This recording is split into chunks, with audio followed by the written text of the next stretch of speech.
devil in a red dress. Call 911, I'm a killer. You know I hate to confess. Bang, bang, got my hand on the trigger. The devil in a red dress. Call 911, I'm a killer. You know I hate to confess. Bang, bang, got my hand. Call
Welcome to another day of Skynet news. Welcome to another day of the cyborgs taking over the world. Welcome to another day of AI deciding your future. AI deciding what you're going to do today. AI deciding whether or not you're a good person or a bad person. And AI will decide whether or not you deserve to be locked up or not. This is the future, ladies and gentlemen. There is no space for sentient beings in the future.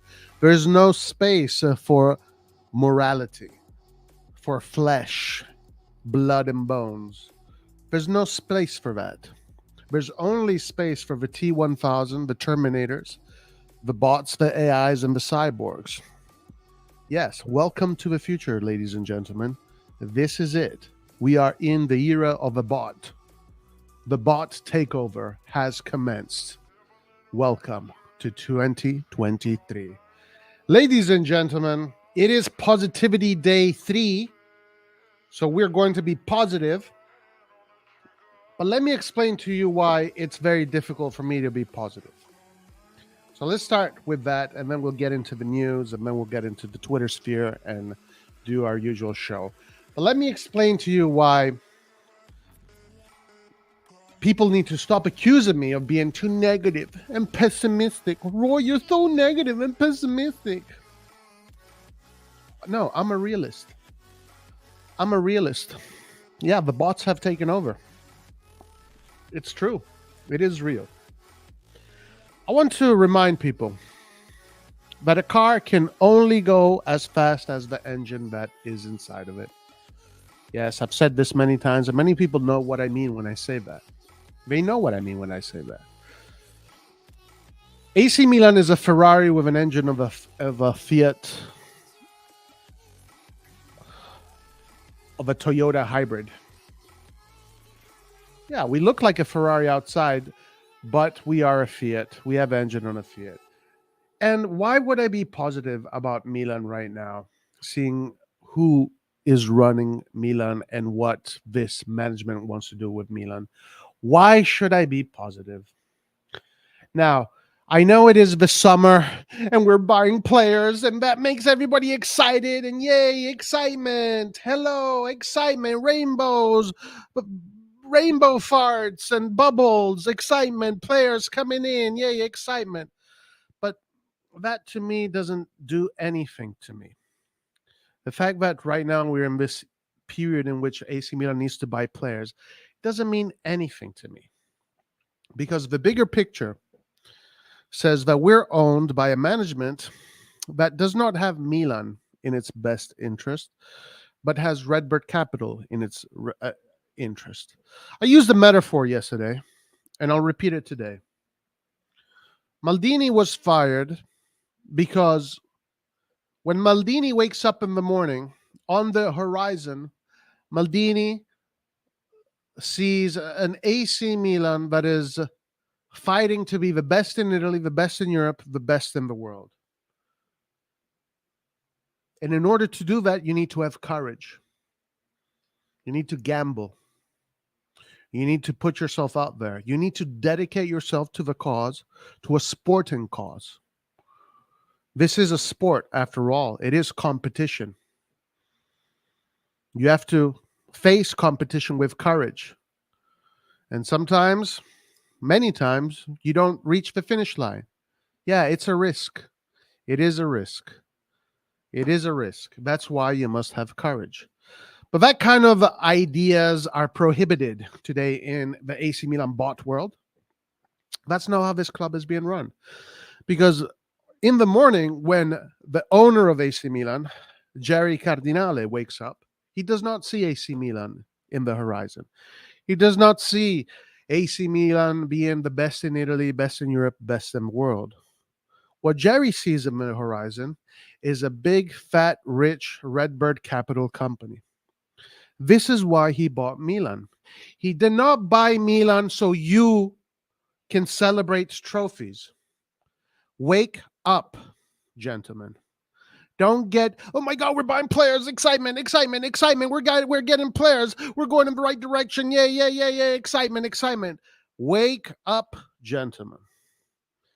The ultimate plan is not to make Milan a better club, a bigger club, a winning club. The plan is to make the shareholders, the board members, and the companies that loaned the money to Jerry happy.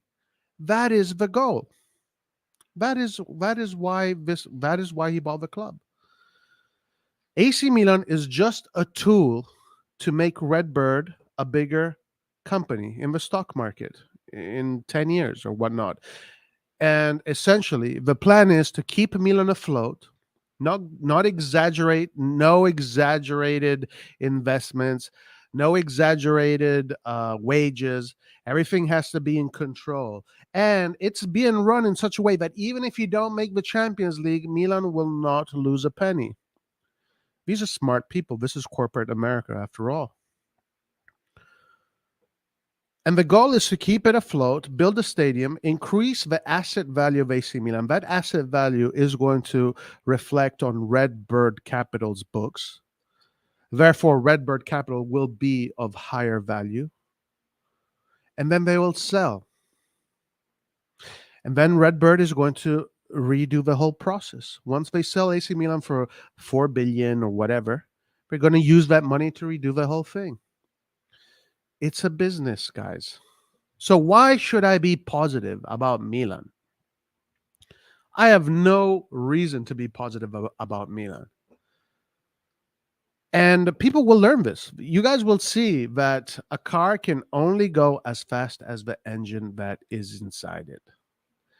And that's the way these things work.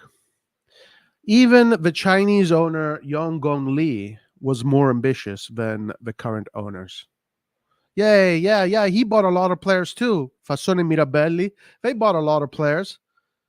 Excitement. Çalhanoğlu, Conte, Andre Silva, Paquetá, Kessie, Borini.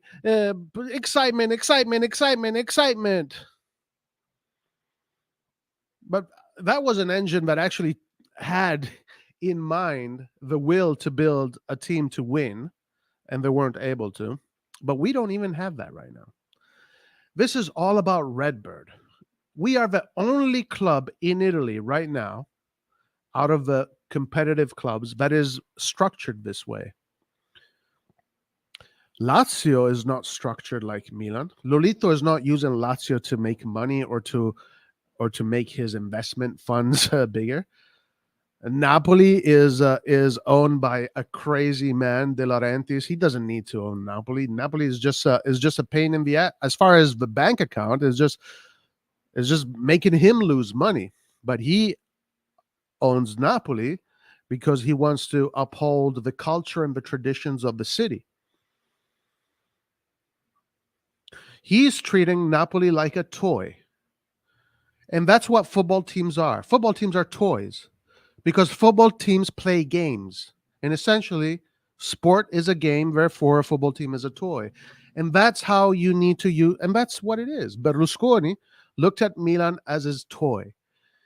And he invested in his toy to make it nicer, to make it faster, to make it prettier, to make it the fastest car so he can win trophies. We are not a toy, guys. We are a business. We are a business. The toy is Redbird. That's the toy. Redbird is the toy, and we're just a means to an end. Inter is not being run to make anybody rich. Inter is being run for the sole purpose of building a competitive team that can win trophies. Juventus, whether you like it or not, with all their controversies, will always be a team that will be built under the guise of the Juventus tradition, building a team in order to be number one in Italy and in Europe. Roma is not a team that is that has the same structure. We are the only team that has this structure. Yeah, great. We are the best team when it comes to our books, our finances. Wow, amazing. Winners.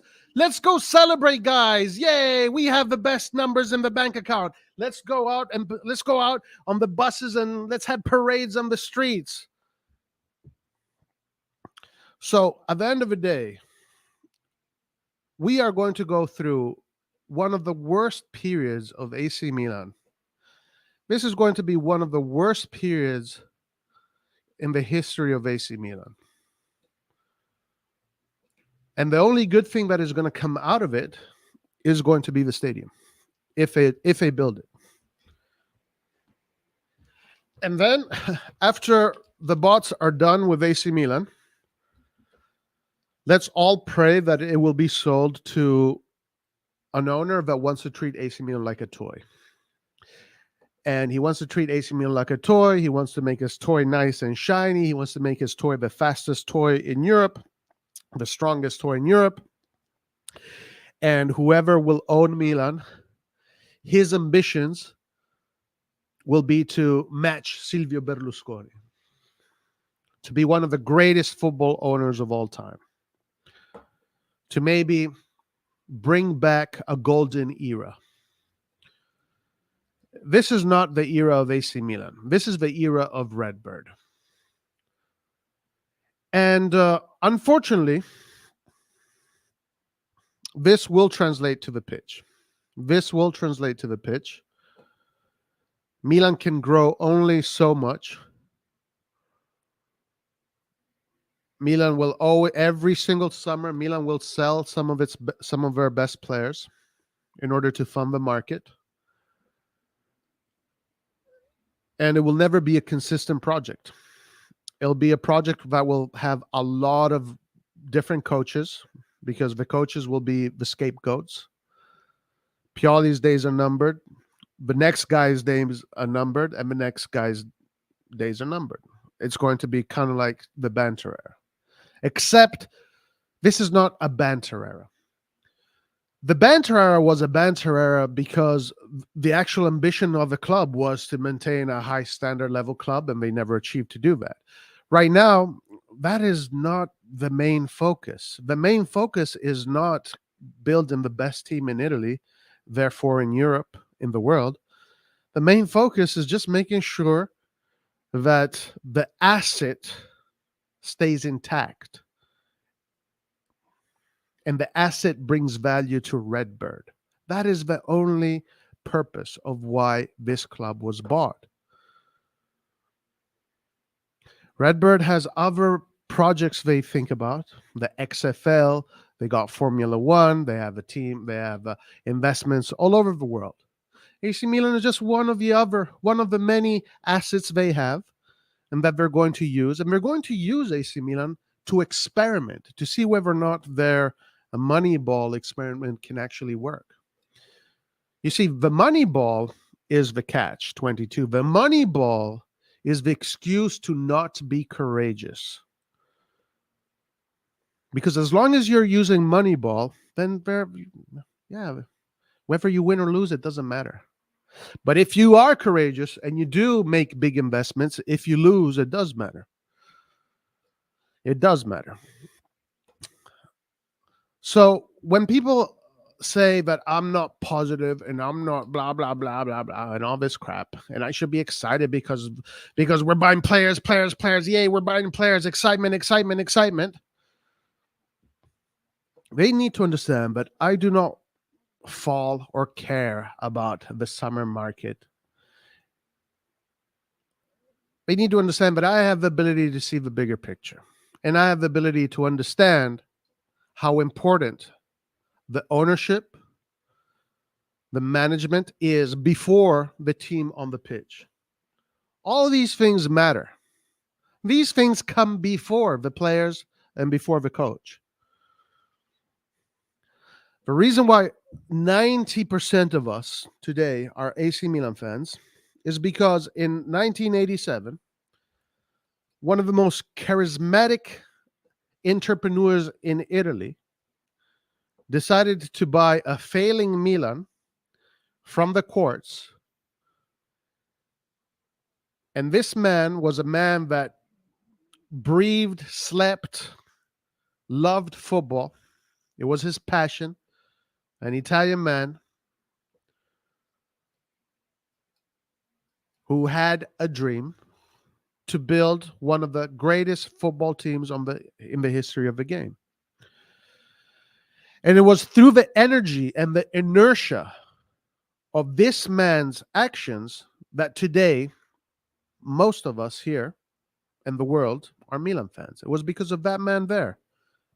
And you know who I'm talking about. That man was not a cyborg. He was not a bot. That man was flesh and bones. And he wanted a Milan with a soul. And he wanted a Milan with a personality. And he wanted a Milan that was going to go all over the world, entertain and win. And he didn't care if it meant losing money. He never bought Milan to make money. He never bought Milan in order to increase the asset value of Fininvest and whatever.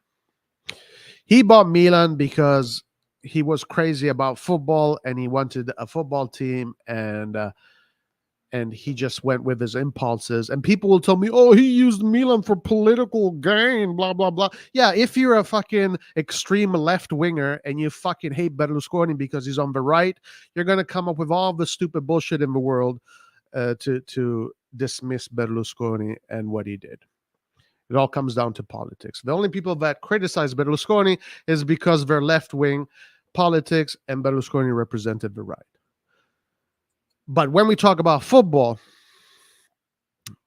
Berlusconi was the owner, an ambitious owner, but when what he saw on the horizon was a great Milan, and his ambitions made him become one of the greatest presidents of all time in football. So why the fuck would I be positive about Redbird Capital? What are you guys smoke? Some of you guys smoke the craziest shit that this planet has to offer to think that Redbird Capital can even come close to doing anything that Berlusconi did. What, just because we got Pulisic and Loftus-Cheek? Oh, yeah, oh, but fuck, dude, we're going to destroy everything. We're most likely going to sell Hernandez really soon because his contract is coming up. And unless Hernandez decides to stay in Milan, we're going to sell him. Mike Magnan, there is still space to renew his contract because he's making only, what, 2 million and something. So maybe if we tell him, hey, do you want 5 million? He could say yes to that. But then that's it. After that, he's gone. Ciao, Magic Mike. Leao is going to be gone. And great. Yeah, we're going to sell these players and then, buy a lot of players worth 20 million here. And we're going to make an American team, guys. Yay. We're going to have a lot of American players because America is the capital of soccer.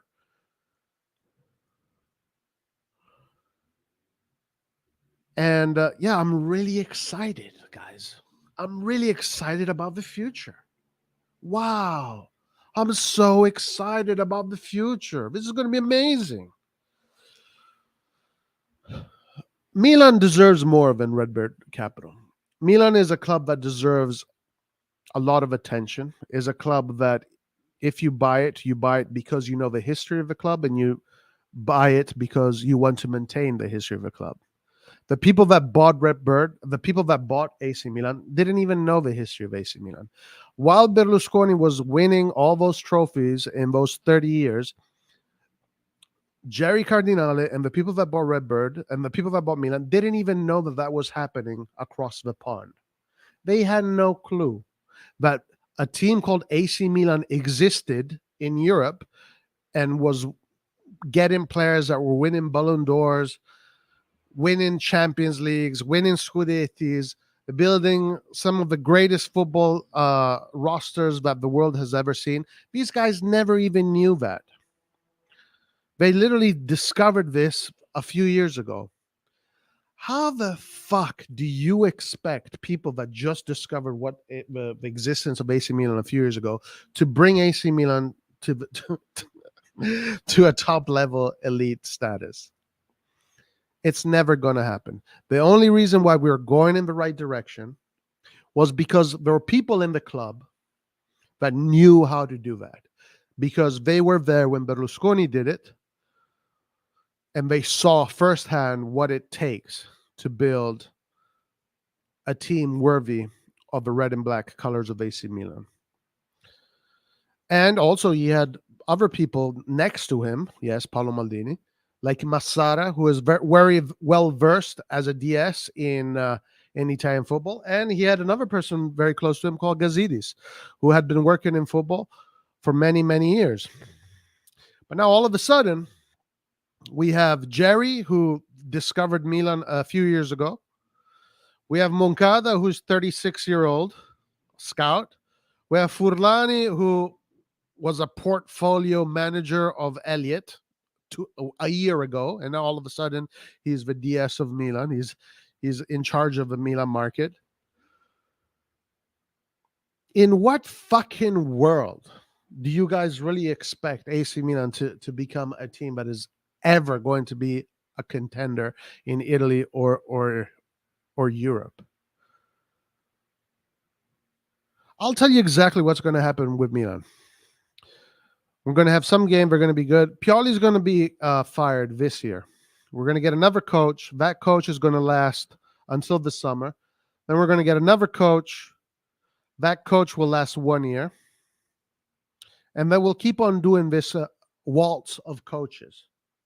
We're going to keep on doing this waltz of coaches because the majority of the fans have no clue about what I just said. They're like, oh, the coach, Pioli out, De Zerbi out, freaking this guy out. It's going to be always that. But they will never understand. But in order to build a great team, you need to have a great owner, a great engine. That's the way it works. That's the way it works. You cannot build a castle over quicksand. You can only build a castle on top of a great foundation. The castle that is supposed to be Milan is not a castle that there's no intention of making a solid castle. It's just a castle that needs to survive until they build the stadium so they can sell it.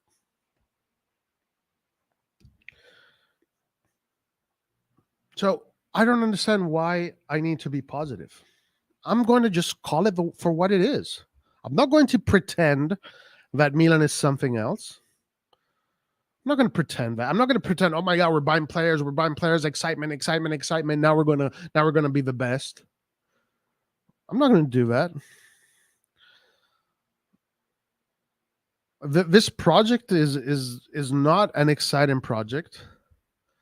Now, we are on the verge of getting some exciting players, sure, which we are going to be talking about today. And let's see how long those players last. But the odds of AC Milan, guys, even making top 4 this upcoming season are very small. And every single year, we talk about, well, but AC Milan is the team that has the best finances, blah, blah, blah. All these other teams have to sell, have to do this, have to do that. It doesn't. It hasn't meant shit. It literally has not meant shit in these 5 years, because we've been saying this about Inter for 6 years now, and Inter is always up there, and they're the ones that in the last 3 years won 5 titles, got to a final of the Champions League, got to a final of the Europa League. So but Inter is mess economically. So Milan, we're winning. We have the best numbers in the bank. Let's go and celebrate. Piazza Duomo. Let's go celebrate. Players, excitement. Players, excitement. Yeah, I'm not gonna fall for that. I'm not going to fall for that.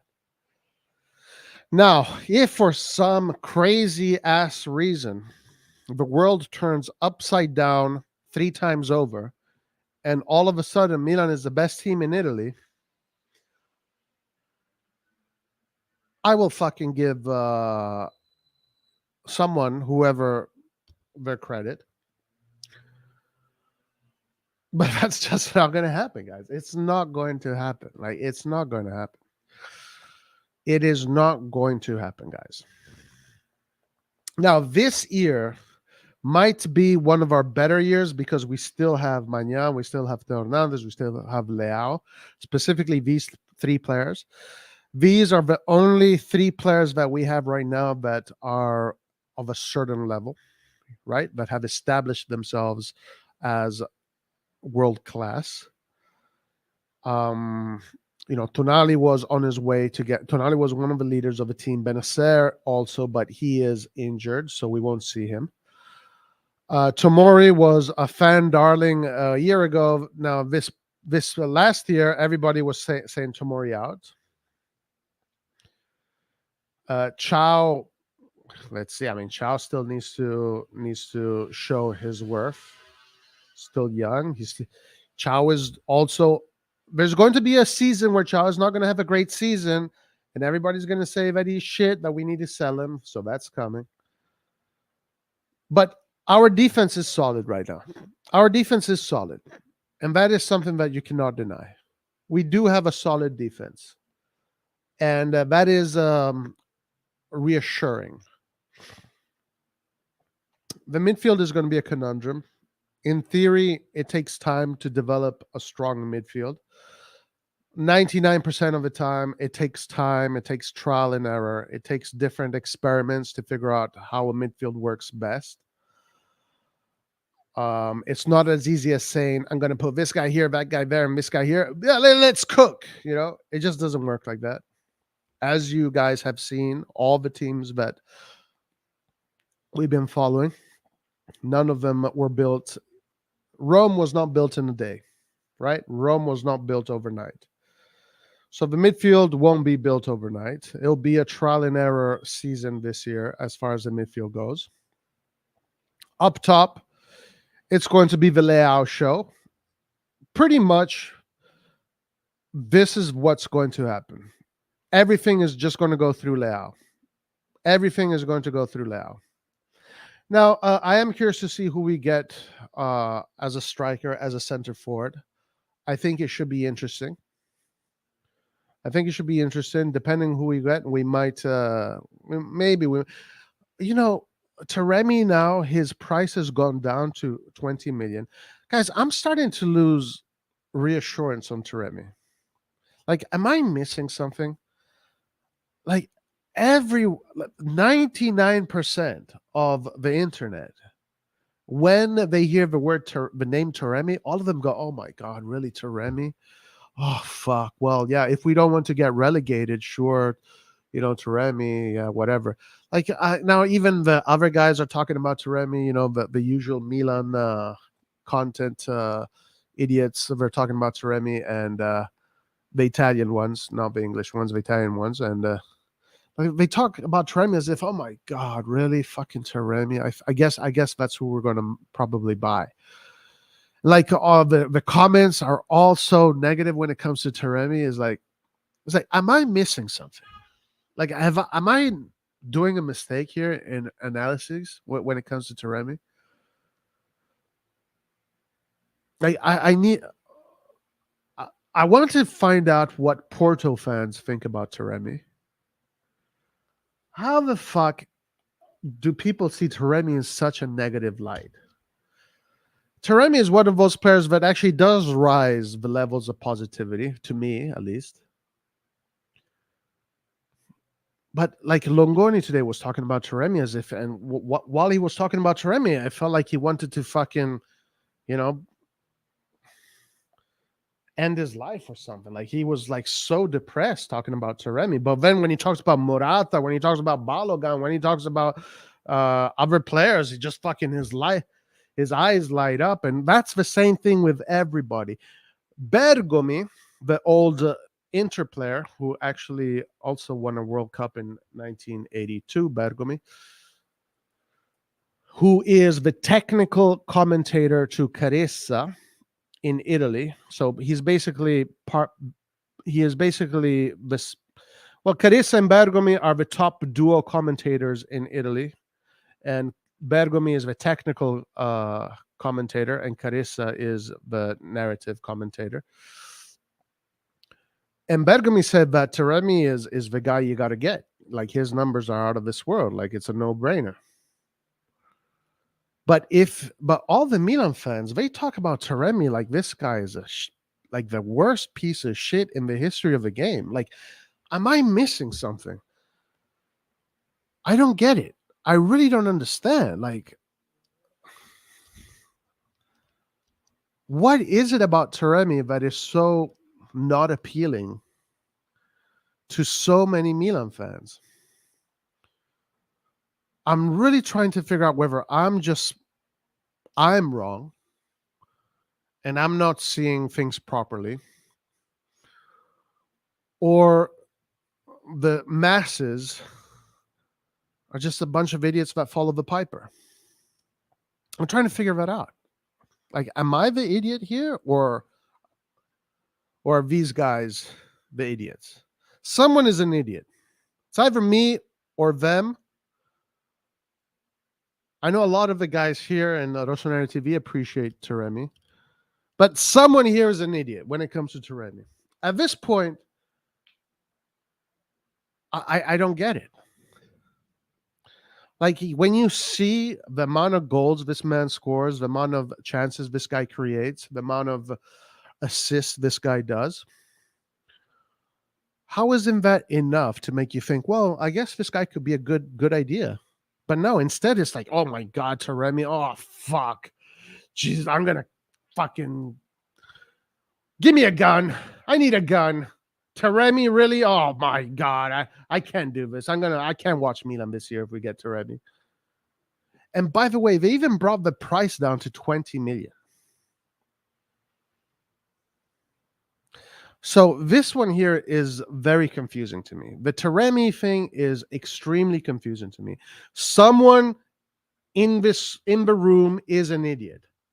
Either it's me and the people that are for Taremi, which seem to be an extreme minority, or the masses,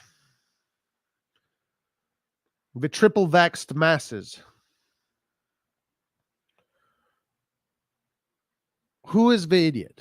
I don't get it. Like, why are we complaining? Why are we complaining for the prospect of getting a guy that every single game guarantee creates a lot of chances and has an incredible average of goal contributions? I don't know. This one here has become a conundrum to me. It has become a conundrum to me. I don't get it. I do not understand it.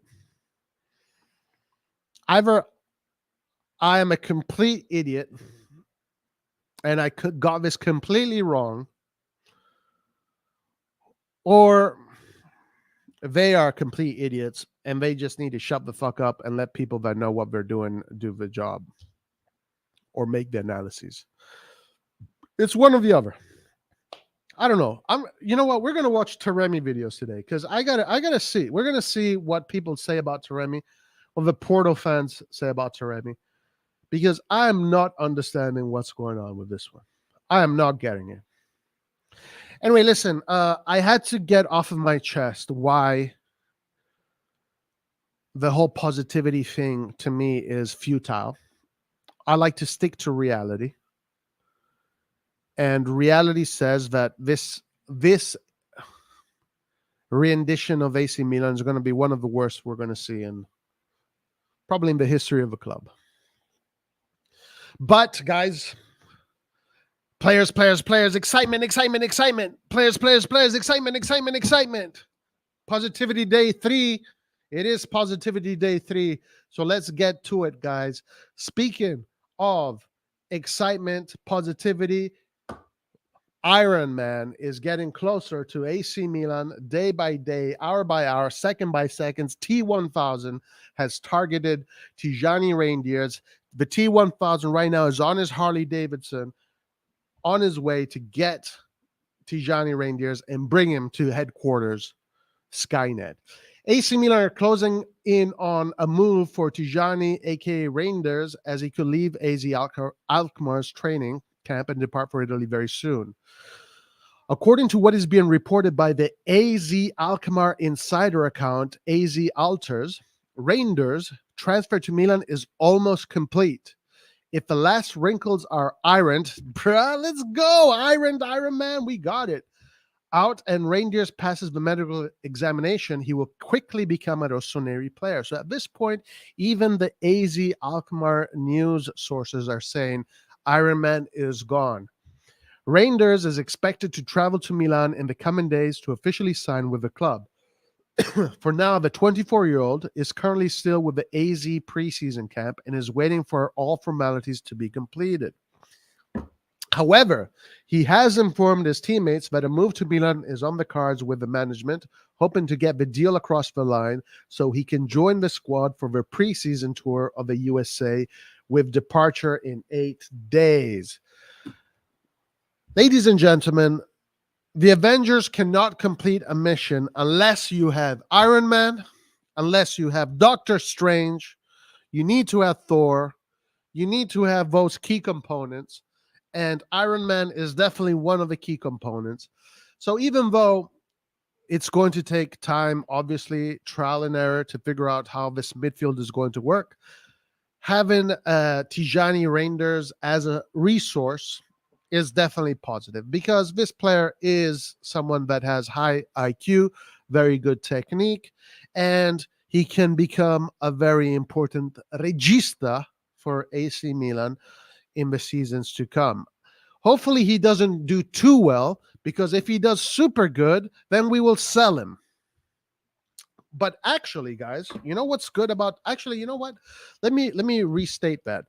Let me be precise here. There is another positive thing about Reijnders. Apparently, he is like literally the best player we're buying this summer, and for some fucking reason that no one in the universe knows, he is the player we're paying the least amount of money, which is good, because that means that there's a possibility to renew his contract if in the future the T1000 bot Furlani decides to keep him and not sell him for capital gain. So that is a positive thing. Definitely a positive thing. Anyway, guys, really looking forward to seeing Taremi do his thing with AC Milan. I think this one should be, not Taremi, sorry, Reijnders do his thing with AC Milan. I think this is going to be a good signing. Hopefully he has a midfield around him good enough to sustain him, and hopefully, you know, hopefully it won't be as bad as it might be. But it looks like this one is getting closer and closer, and the download is almost complete. So, having said that, let me go to chat. Let me say hi to chat, first of all. Reijnders, Cheeks, and Benacer in a three-man midfield will be lit eventually. Yeah, actually would be pretty nice to see both Benacer and Reijnders together. That would be nice. Because he's old and football fans have youth fetish. Regarding Mr. Taremi, yeah. Roy, Taremi plays too many games for Milan. Milan will be out of a job. Yeah, that's right. True. I'm also not very hyped for Taremi, just because he will be a stopgap to stop the bleeding for 2 years. It's not a name for the project, I think. At least that's why I'm not very hyped. Okay. Aston Villa make 25 million offer for CDK. These guys are crazy, but sure. Okay, let's stick with Sempre Milan just for a little bit before we go to Twitter, and I want to find out what the Porto fans think of Taremi, because there's something that's not adding up here. Something is not adding up. First of all, guys, let's see what this is all about. So, caught offside, Milan and Chelsea battling for Lyon star Cherki. This guy is supposed to be one of the next French superstars. Difficult for us to get these kind of players, especially when we're bidding wars with English teams. Interesting report that was here just a minute ago was this one here. Fabrizio Romano, guys. Fabrizio Romano, the only man on the planet that has the truth. He is the only man on the planet that has the truth with him 24/7. AC Milan have declared themselves out of the race to sign Adama Traore, as they are focused on other profiles at the moment. According to the latest from Fabrizio, the truth Romano, Milan have left talks over Traore, who will not join because the management have different priorities at the moment, with other profiles for the right wing sought. He could still end up in Serie A, though, because AS Roma have been kept informed on the conditions of the potential deal, but have made no formal bid at this stage, meaning Traore remains available as a free agent. The Spanish winger made 40 total appearances for Wolves last season, in which he amassed 3 goals and 2 assists. Damn! This is the guy we need to get. Bruh. This is the one. Hold on. Let's do the math. Taremi, 51 games, 45 goal contributions. Shit. Fuck that. Adama Traore, 40 games, 5 goal contributions. Bingo. This is the one. You want to win? Get Adama Traore. He also had a disappointing loan spell with Barcelona in 2021-22, and now is looking for a new club to relaunch his career at the age of 27. But it will not be a Milan. Damn it. Damn it. What? Fuck. Damn it.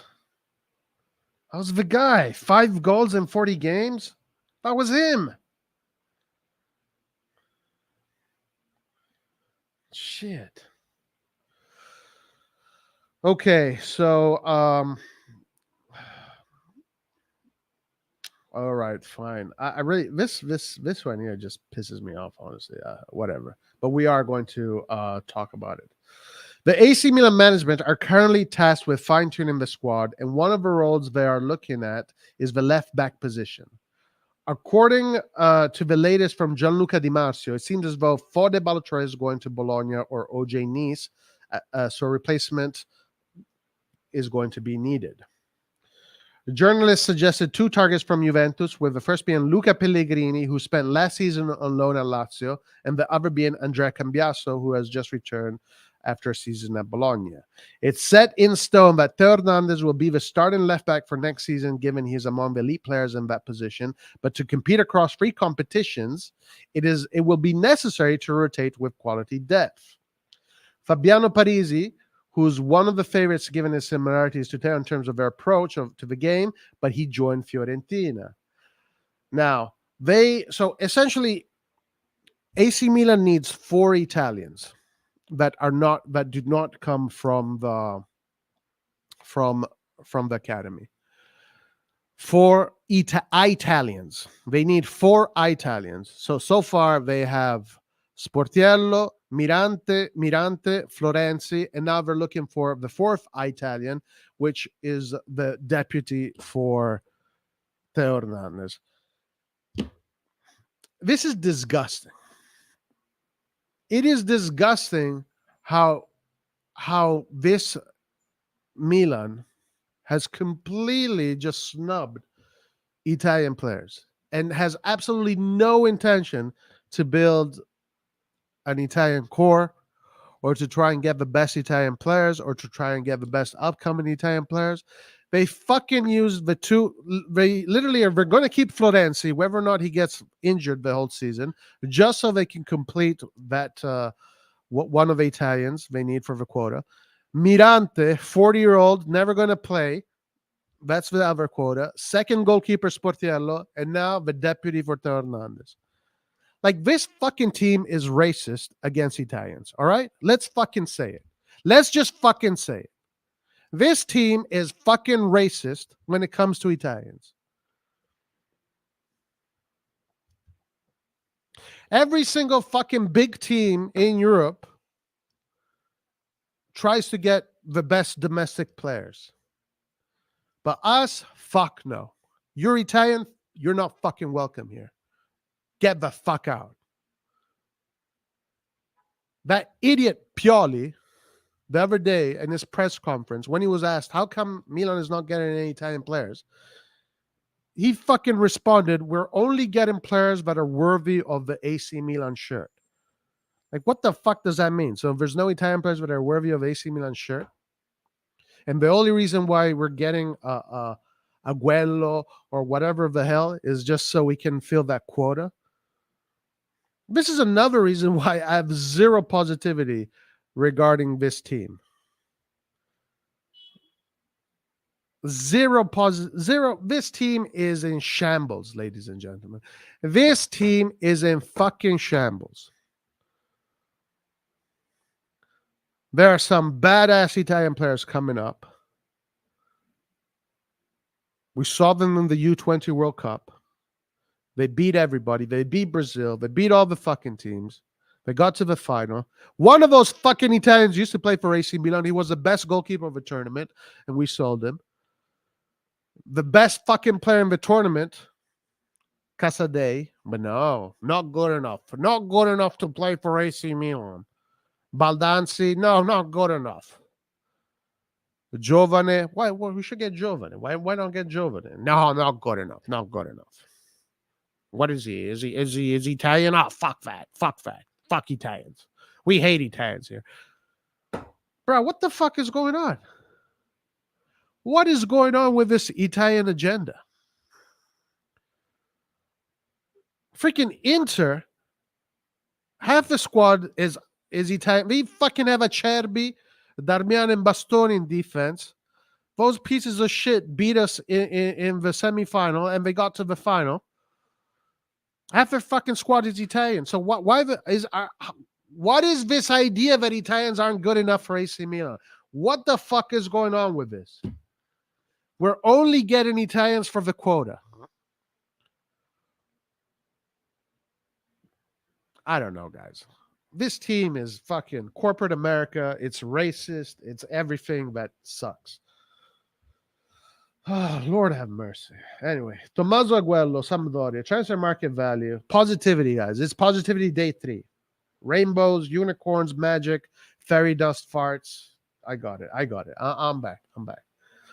Tommaso Aguello, Sampdoria, transfer market value 2 million, height 1.8, blah, blah, blah. I don't know any of that. Fuck. Who gives a shit? Seriously, who gives a fuck about this? Who gives a shit? We're only getting a left back because he's Italian. Like, what? What? I'd rather we get a left back but no, only for the fucking quota. I don't know, man. Positivity. All right, so Tommaso Aguello, coming from Spezia Academy. Aguello was signed in order to give competition to Nicolas Murru, used to playing center back, playing in a back 4 and back 3. Aguello has never made his love for AC Milan secret. At 20 years of age, and after being relegated with Sampdoria, agreeing personal terms wouldn't be difficult for Aguello. So that is a player that could possibly replace Balotelli. Luca Pellegrini, a decent player, 7 million. As mentioned about Pellegrini, has actually been linked with Milan recently. Came through the Roma Academy. Blah, blah, blah, blah, blah, blah. Antonino Gallo, Lecce. Gallo's performance against Milan was impressive. He did have junior messiahs to do. Like this, I can't do this. Fuck this. I really cannot do this. I cannot do this. I can't do this.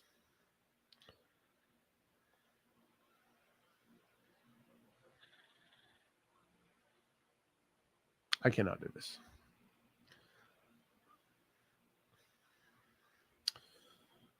Let's move on from this. Let's not even fucking talk about this.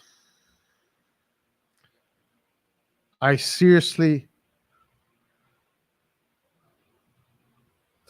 Chaka Touré, now, as far as quota goes and as far as we need 4 players from the academy to be in the team next season in order to compete, Chaka Touré could be one of them. Now, this is a player that has already experience in Serie A. He did renew his contract, contrary to what was being told a few months ago, saying that he was not going to renew his contract, that he wanted to play, etc., etc. But check this out. There was yet more positive renewal news for AC Milan today. It is Positivity Day, as the announcement of Chaka Touré contract extension was made official. AC Milan News writes, Traoré has signed a contract until June 2028. It is an important renewal for Milan because of the talent the winger possesses, as shown by the 8 goals and 6 assists in 30 games he got last season. Not bad for a winger. 8 goals, 6 assists for a winger in 30 games. Those are decent numbers. The Ivorian was a big part of the side that made it to the semifinals of the Youth League for the first time in their history, with Ignacio Abate utilizing him almost always on the left wing. Chaka thanked the club for their faith on social media too, writing, I'm really grateful to Milan for the renewal. Very happy and proud to continue in this club. Forza Roma, Forza Milan. Yeah, that's right, Milan. I play for Milan. His growth process does not necessarily foresee a passage straight into the first team, coached by Stefano the Bot Pioli, despite the fact he's been following him with interest during the season. The teenager still has to grow and improve from many points of view. And for this reason, it cannot be excluded that in the coming years, he could go out on loan to be able to get experience in a senior environment and become more consistent. I guess we will find out this summer if he's going to stay with the first team or if he is going to go out. Cuenca Zeroli, Elettra, maybe Diego Sia. Could be. They could be the four. That's right. But we already have Pobega, we already have Calabria, so we only need two. Gabbia looks like he's going to be going out on loan. Therefore, we only need two. I wonder who it will be. According to Pioli, the only Italian player good enough to play for Milan is Calabria. That's right. Capitan Calabria. Check this tweet. All right, let me see. Let me see what's going on. We're going straight to Twitter. It's a Twitter day.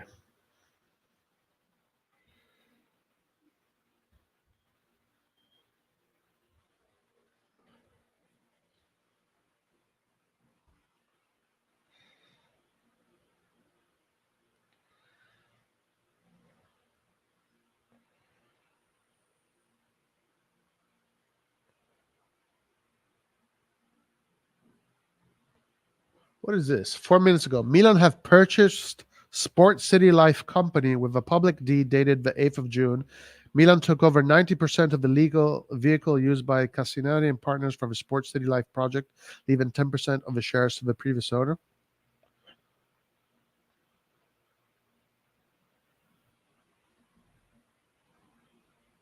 Okay, I see. So basically, this is what they want to do, guys. They don't want to win trophies.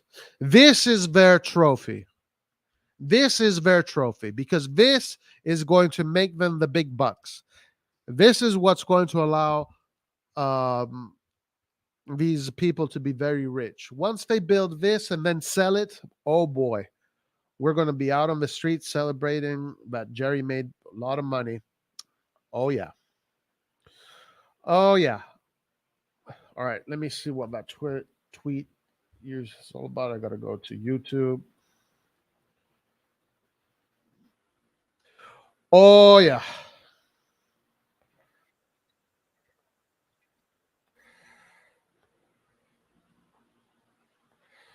$17 likes, positivity, amazing, great stuff. Great stuff.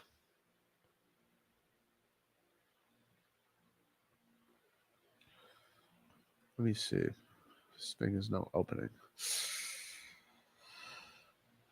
Non solo Francesco Camarda, il ragazzo che ha segnato. Now we have another capital gain talent that we might be selling, guys. Yay, amazing. We got two players that will be sold to Real Madrid in the next upcoming years. Amazing. Amazing. The Jerry Cardinale Stadium. That's right, baby. It's coming. The Jerry Cardinale Stadium is coming. Milan are becoming Italian phobic. That's right. Italianophobic. I heard Antonio left yesterday live and got a fourth vaccine. Right. They love that. He loves that shit, man. He loves it.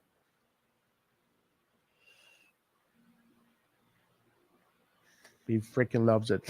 Listen, I am on a mission today. I got to figure out what Porto fans think of Taremi because it's a conundrum to me. I'm really starting to doubt the analyses we've done about him.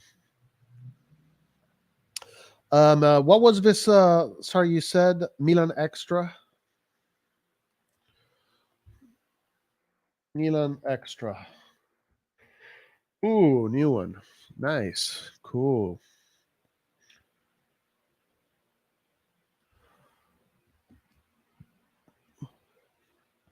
What are we looking at?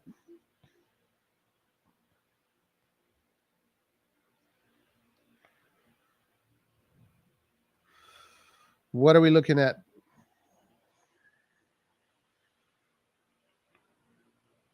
Oh, okay. A Saudi investment fund are eyeing major sports investments, including potentially acquiring AC Milan. Milan have been actively rehabilitating the club since 2018 and have shown improved financial stability. Yes, please Please. They have strong revenue, well-managed costs, and a global following. Milan's market value is lower than top English clubs despite a rich history. They need their own stadium, and partnering with the Saudi investment fund could enhance their chances of success. I love Saudi Arabia right now, guys. Saudi Arabia is my... Oh, bro, this second shirt is so fire. I love the second shirt, guys. Oh, my God. It would be so fucking amazing to see Milan lose to Salernitana when we play away. Because we always lose to Salernitana every year when we're wearing this shirt. But look at this. This is a beauty. If fucking Redbird didn't own the company, I'd actually buy this shirt. I would actually buy it. This one is beautiful.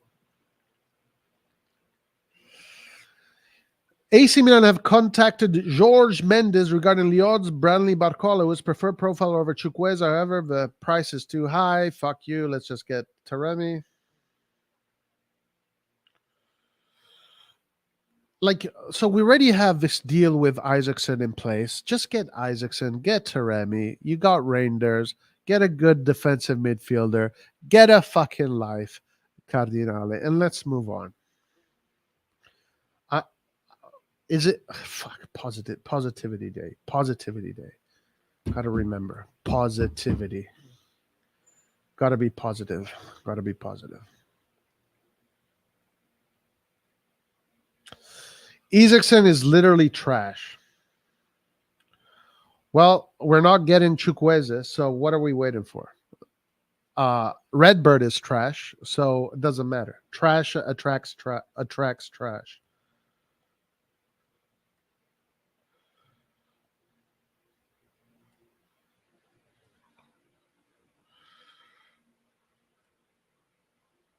Searching for a deputy left back.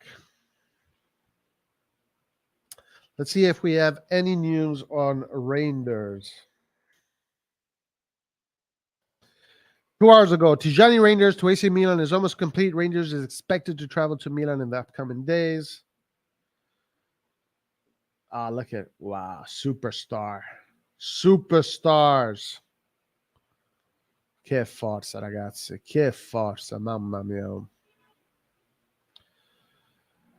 Tijjami Reijnders to Milan, it's almost done. Yeah, he'll look good in an AC Milan shirt. He will look good in an AC Milan shirt.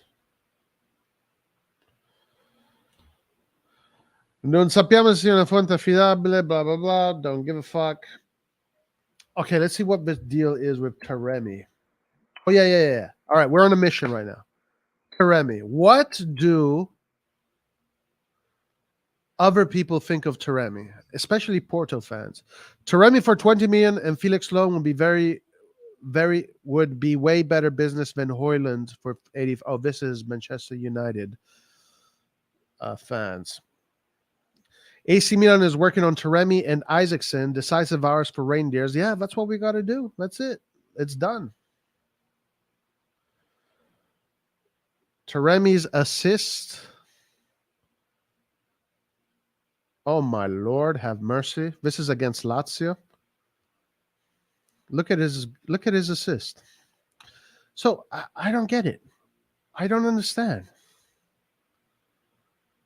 I do not understand, guys. Like, am I crazy? Look at this guy's assist.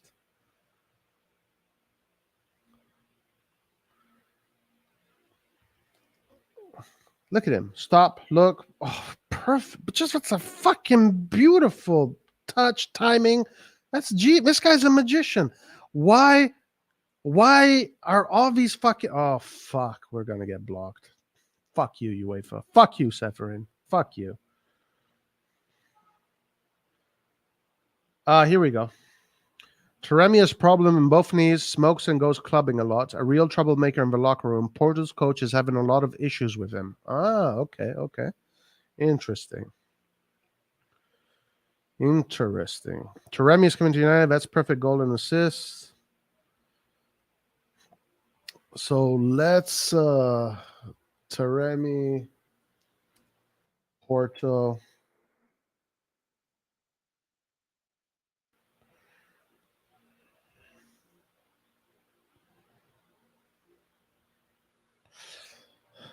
What's a Porto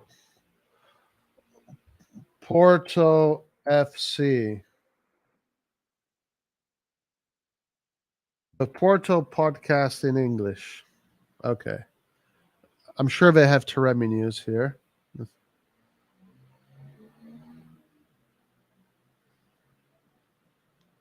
I have to discover what the Porto fans think about Taremi because this makes no sense to me. This makes no sense to me. Wow, that looks like vomit.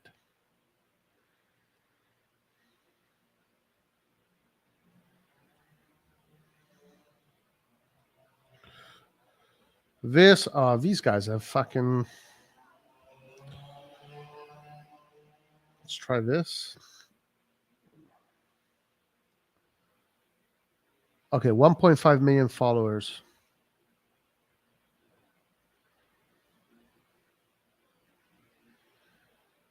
They don't have anything on Taremi. Where can I find, guys? I need help here. We need to find tweets with lots of comments of Porto fans regarding Taremi. We have to go even more in depth because things are just not adding up. They're not adding up.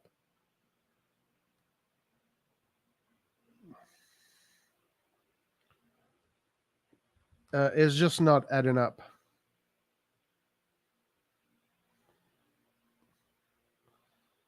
Porto forum, change screen first. And I'm here, guys. Roy is watching some crazy shit. I'm here. I have to find.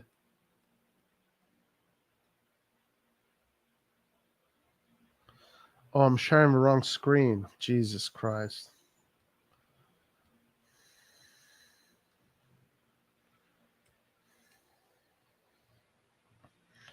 Porto FC, Taremi.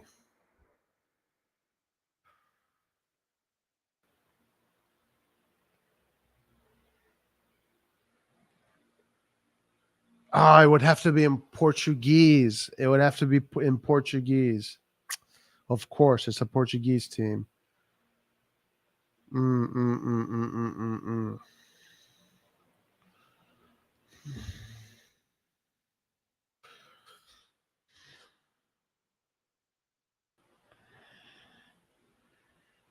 Here it is. Got it. Fuck, no comments.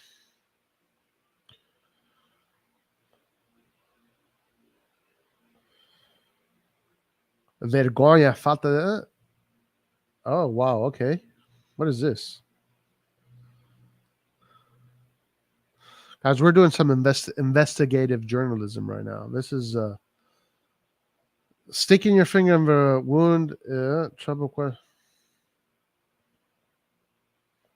What?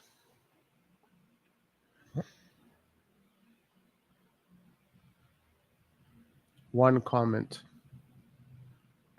I don't know, guys. I can't find anything. Oh, fuck.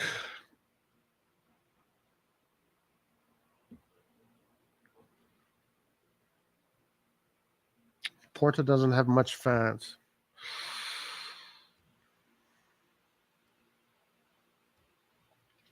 I don't know, guys. I want to find out why Taremi is like the worst player in the history of the sport.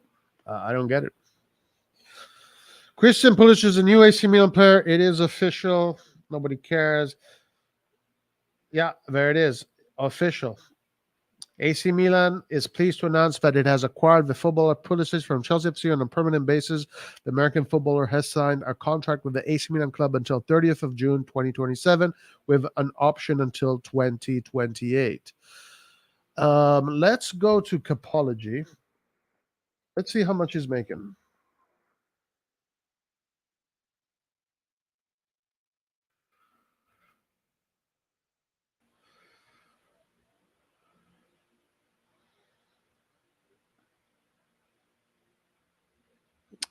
They have not. This is still from. They're not updated it. They have not updated it. So gross, Ismail Benacer is the player that makes the most money with 7 million. Rafael, because of the crescita, the tax thing, gross is only making 6.4 million. But when you go net, I believe he is the highest paid with 5 million. Benacer 3.8 million. Serginho Dest, fucking amazing. He was making 4.6 million. Love it. We love that shit. We love Serginho Dest. Best AC Milan player in the history of the game. Divock Origi scored almost as many goals as Taremi did last season, 4 million for his efforts. Theo Hernandez, 4 million. So I don't think we're going to be able to renew Theo Hernandez. But Mike Maignan, there is a chance. I believe that Mike Maignan, there is a chance. Look, Mike Maignan is here at 2.8 million. I think if we bring it up to 5 million, he could say yes to that and stick with Milan for a little bit longer. But Theo Hernandez is the next one. He's going to go out the door. Maybe if we want to bring Ismail Benacer to 5 million, we might be able to keep him, but don't think so. Porto fans use the MySpace. Porto's second biggest club in Portugal. Come on now. Taremi is really good. Yeah. I don't know, man. I mean, everybody says he's shit. Everybody says that Taremi is the shittiest player that has ever existed. I really don't know, guys. Oh, we have a presentation here.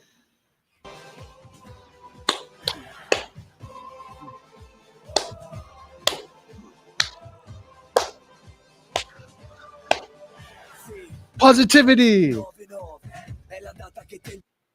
right, we're going to watch that. That should be happening soon, right? Or that should be happening soon. We're going to watch that together. That's going to be fun.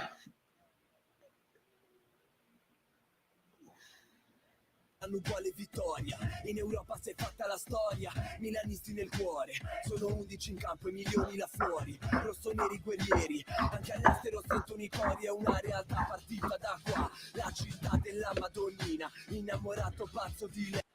See if we're going to have an English version. I don't want to fucking translate it. Here it is.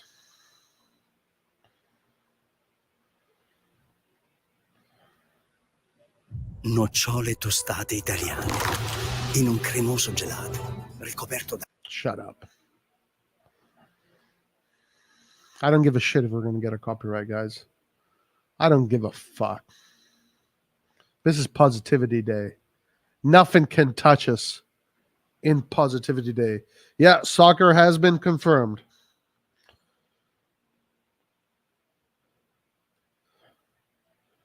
Oh, nice, Alan. Let me check it out.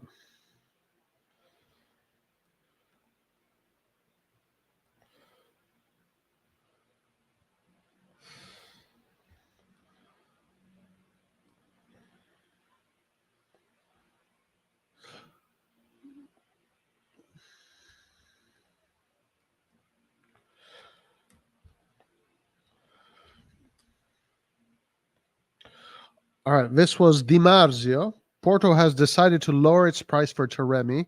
The Portuguese club, who were asking 25 million, are now asking 20 million. 20 million for a 31-year-old? We're a joke. Not the way to go, in my opinion. No, because already 30 isn't cheap, not proven, only Portuguese league, non-EU passport.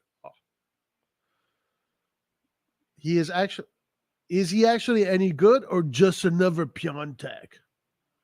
20 million for a 30-year-old striker with 1 year in his contract and untested in the Serie A?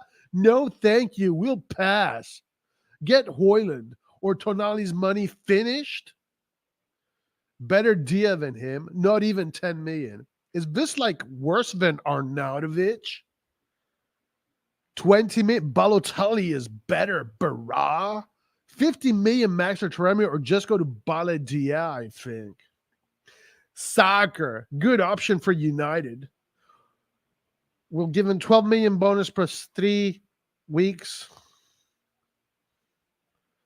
If we buy him for 20 million, we're lost. Can't believe Milan is really interested. Laughing emoji. Ha ha ha ha ha ha. Like, so am I the fucking moron here, or all these guys are right? I don't get it. Why do I feel like 20 million for Taremi is like a great deal? It's a super steal. This guy is a top G. This guy scores goals, gets assists. He's a top baller. But literally everybody looks at this player as if he's a nothing, a nobody. Alan, there you go. Alan, smart. Get him. No thanks. Please, AC Milan. Italian player with a Iranian player with a US player. Interesting. Let's get him. What a waste. 20 million. No. No way. Let's keep Origi. Let's keep CDK. Oh, this one. Oh, bleh, bleh, 20 million. Taremi makes me fucking puke. Bleh. Would be stupid not to buy. This guy's smart. Dai, che forse 20 milioni li abbiamo. Well, maybe 20. Maybe we have 20 million. Damn, look at this squad. Maldini, Dida, Oddo, Ambrosini, Gilardino, Seedorf, Nesta, Jankowski, Gattuso, Pirlo, Kaká. Damn. That's when I was positive. You see, I was positive back then. This squad made me feel positive. That squad made me feel positive. I don't get it, guys. Either it's me or it's them. I don't know.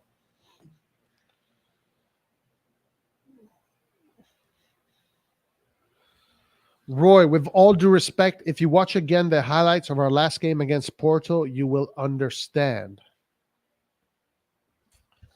So, what? Understand what? What do you mean? Didn't Porto beat us twice?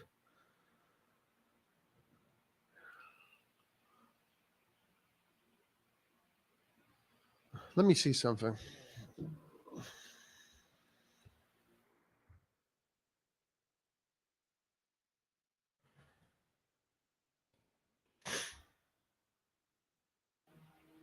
Let me see something.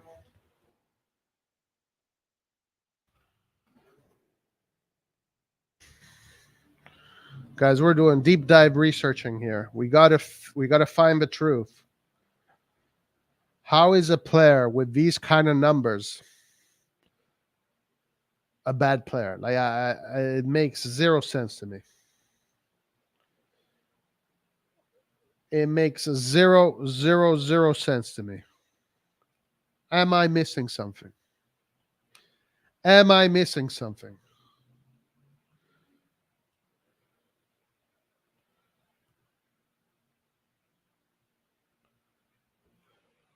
Okay, we're getting closer. Am I missing something, guys?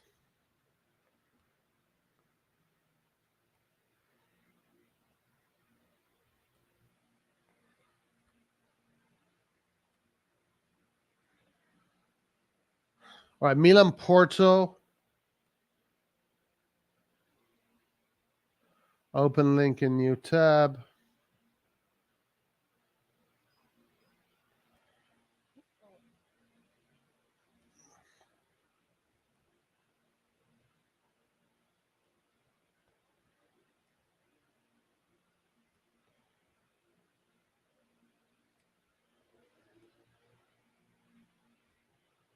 I mean, last season,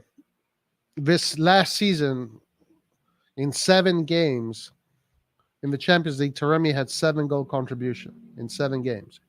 1 goal contribution per game. What am I missing? All right, well, let me check this one here first.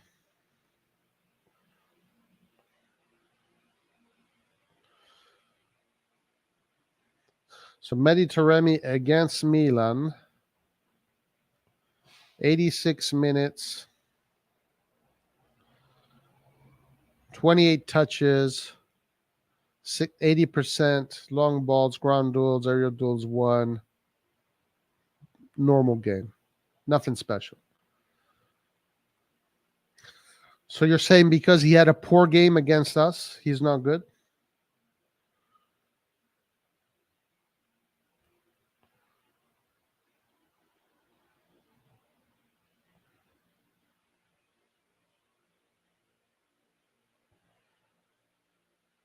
I don't know. I don't get it.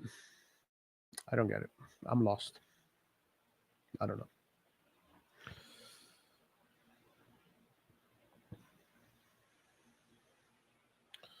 I'm lost. How is a guy that does those kind of assists and scores so many goals, how is someone like that a bad player?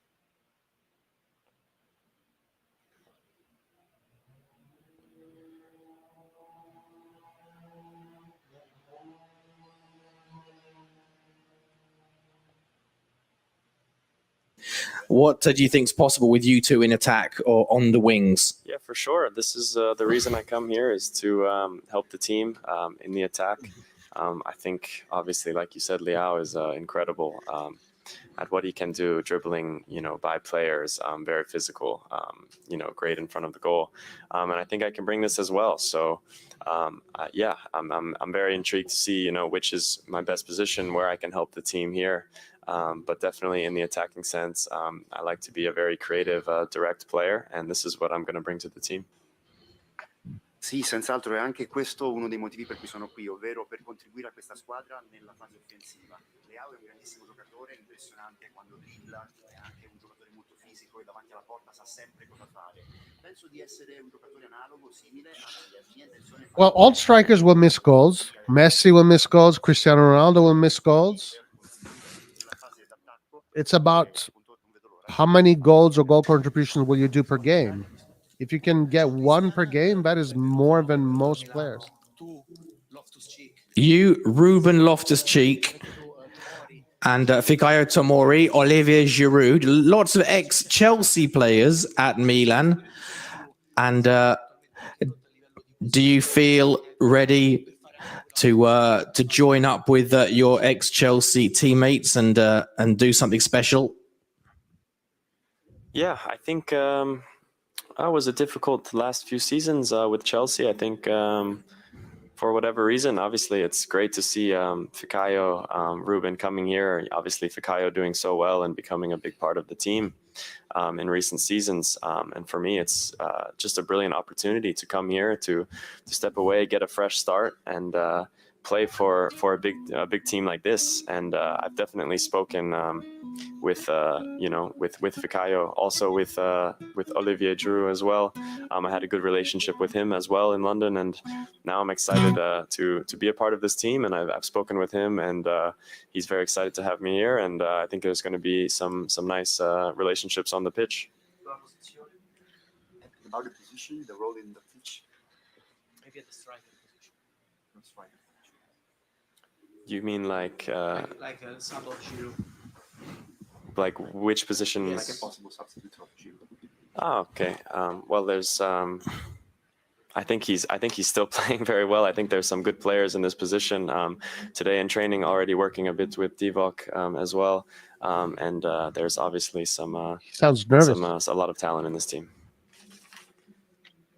Dunque, effettivamente nelle ultime stagioni sì, c'era un'atmosfera un po' particolare per svariati motivi. Sono contentissimo per Fikayo Tomori, lui sta facendo un grandissimo lavoro qui al Milan, si è guadagnato il posto di titolare varie volte e sono contento di ritrovarlo qui. È per me un nuovo inizio e per me un nuovo inizio in una grande squadra come questa.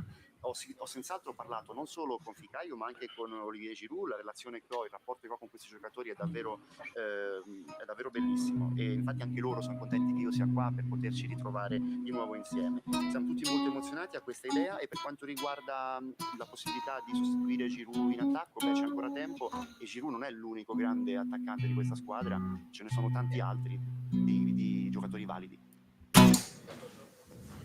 Andiamo da Parolo. Milan Press. Welcome, Christian. Nel passato sei stato definito In the past, you considered a world-class player of you and a European level footballer. Last season, your statistics weren't as good as you would like. Do you now have a real desire and determination to return to your old levels? And do you feel like a Moneyball signing for Milan with using the Moneyball strategy? Yeah, this is a big reason why I want to come here. Said yes. For whatever reason, I wasn't getting all the opportunities that I wanted in my previous club, and now I have a great opportunity to go and to reach the highest level that I can, and hopefully be back to where I want to be and take it to another level. I have a big opportunity now, and I'm looking forward to reaching it. Sì, anche questa una delle tante ragioni per cui sono qui. Purtroppo nell'ultima stagione al Chelsea, come hai detto... Yeah, I'm a total Moneyball player. I'm amazing. Ora invece, come dicevo, ho voltato pagina, vedo questo come un nuovo inizio e come un'opportunità per fare tante cose buone e per tornare di nuovo al mio livello massimo di gioco. Andiamo da Marco Fallisi, chiedo di attivare l'audio per favore. Eccoci, sentite? Sì, prego. Ciao Christian, benvenuto. Allora, tu sei un simbolo del calcio americano. You are the symbol of American football. Come è visto il Milan negli Stati Uniti? How are AC Milan seen in America? Yeah, I think similar to how it's perceived everywhere. I think I remember growing up, from a young age, having, Italians on our team, the biggest AC Milan fans in the world.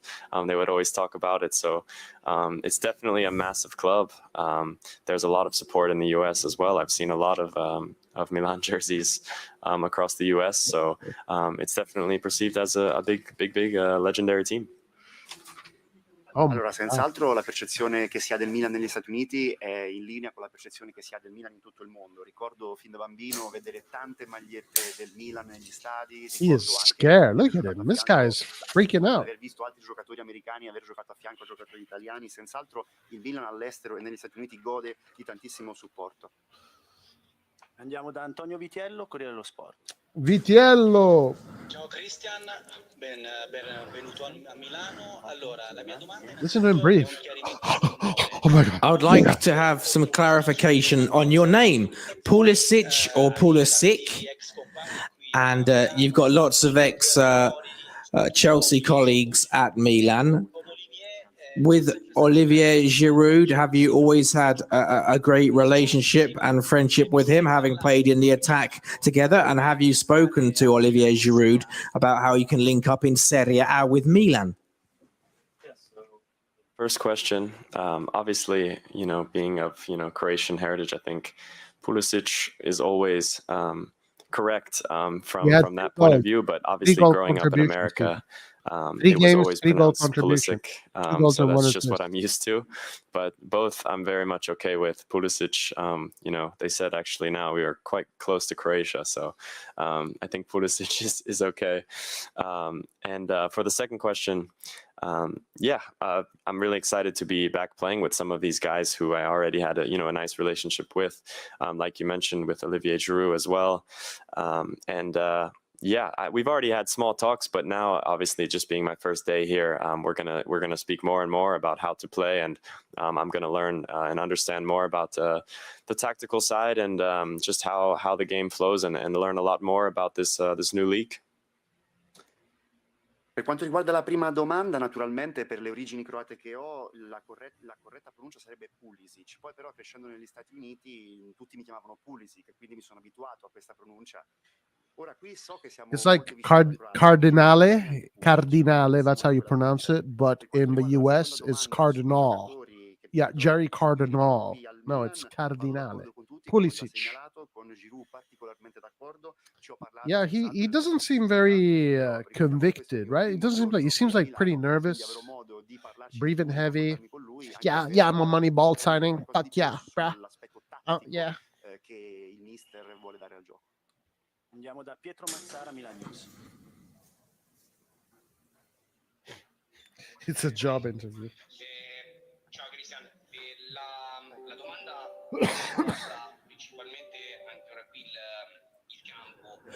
My question is about your position on the pitch. You can play as a right winger or a trequartista, number 10. Where do you prefer to play? Yeah, I think I've played in both positions. Obviously, think? more so in my career coming from the left. But if there's an opportunity to be playing from the right wing and also, maybe in an inverted position where also I can come inside or playing behind the striker, I also feel very comfortable. So for me, it's about coming here and getting some training in and working through the preseason and finding which is my best position in this team. And I think with some time, I'll find out very soon. He thinks. Maybe you Sì, should ask penso Fabrizio che Romano. entrambe quelle che Tell avete him. descritto siano le mie migliori posizioni in campo. Io sono stato sempre abituato anche a giocare sulla sinistra per poi accentrarmi, però appunto anche l'idea di essere un ala destra mi va benissimo, mi trovo bene in quella posizione. Come dicevo, sono abituato sia a fare un lavoro dalla fascia sinistra di accentramento verso la porta per poi provare la conclusione, ma mi va benissimo anche e mi trovo benissimo a giocare dietro le punte. Penso che per quanto riguarda il mio ruolo definitivo qui al Milan ci sarà solo bisogno di un po' di tempo per allenarmi con gli altri e vedere come posso contribuire al massimo. Andiamo da Giovanni Delia o il Milan. Eccomi. Buonasera Cristian, intanto benvenuto al Milan e bocca al lupo per questa nuova esperienza a Milano.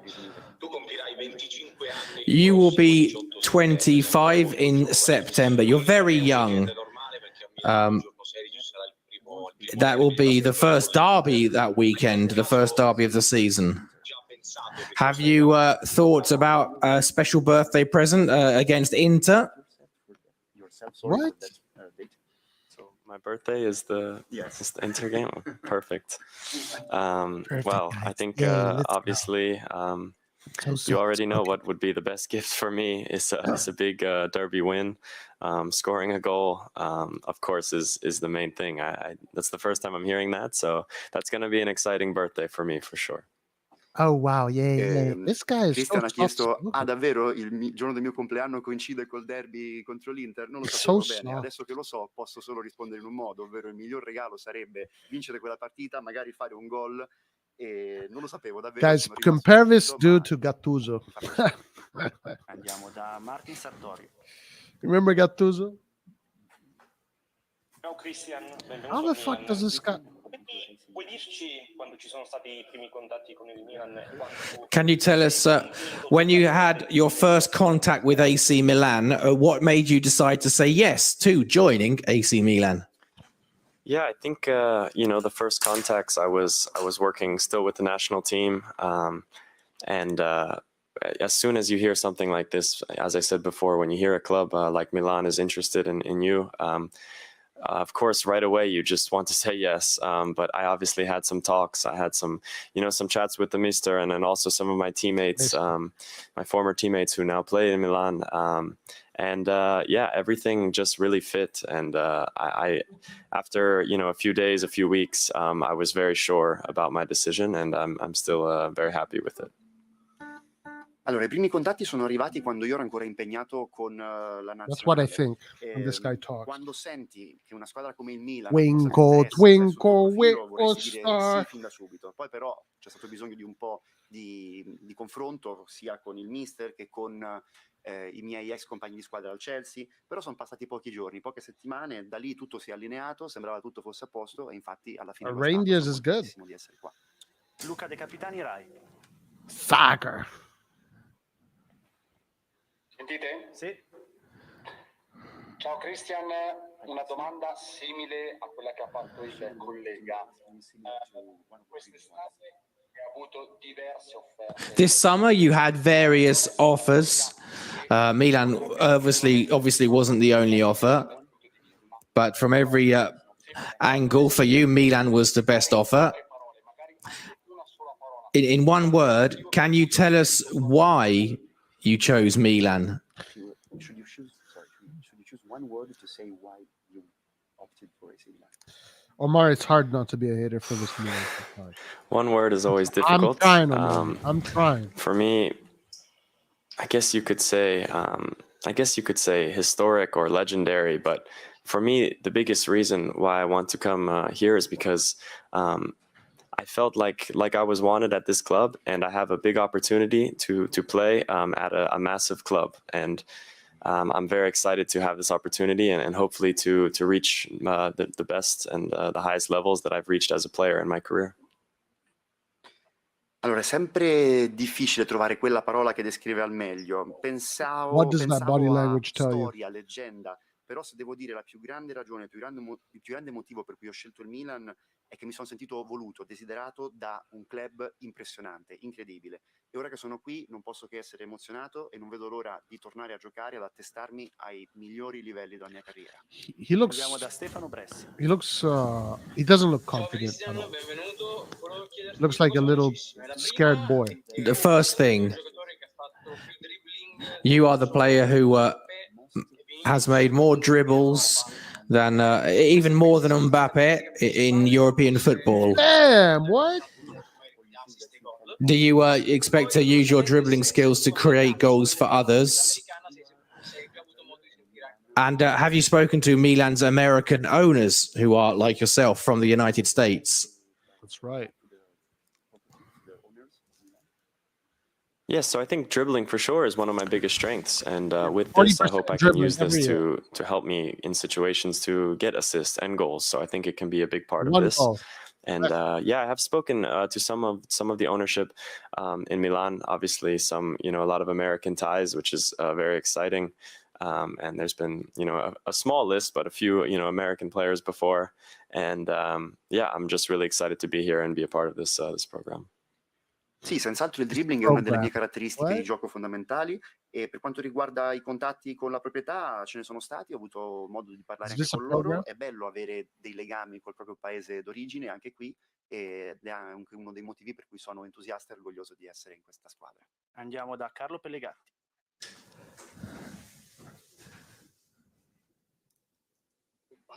Buonasera. Due domande rapide, sta per uscire la settimo film di Oh my God, here we go. Mission Impossible 7 is coming out soon. Do you think you can be someone who leads Milan to a new Mission Impossible? Yeah, it's a good question. Yeah, why not? For sure, I want to help to reach the mission, but I wouldn't say that anything is impossible. Bella domanda, complimenti. Bah, perché no, direi. Sono contento di poter aiutare a rendere questa missione possibile. Tra l'altro, secondo me, niente è impossibile. Andiamo ancora da Peppe Di Stefano. Here we go.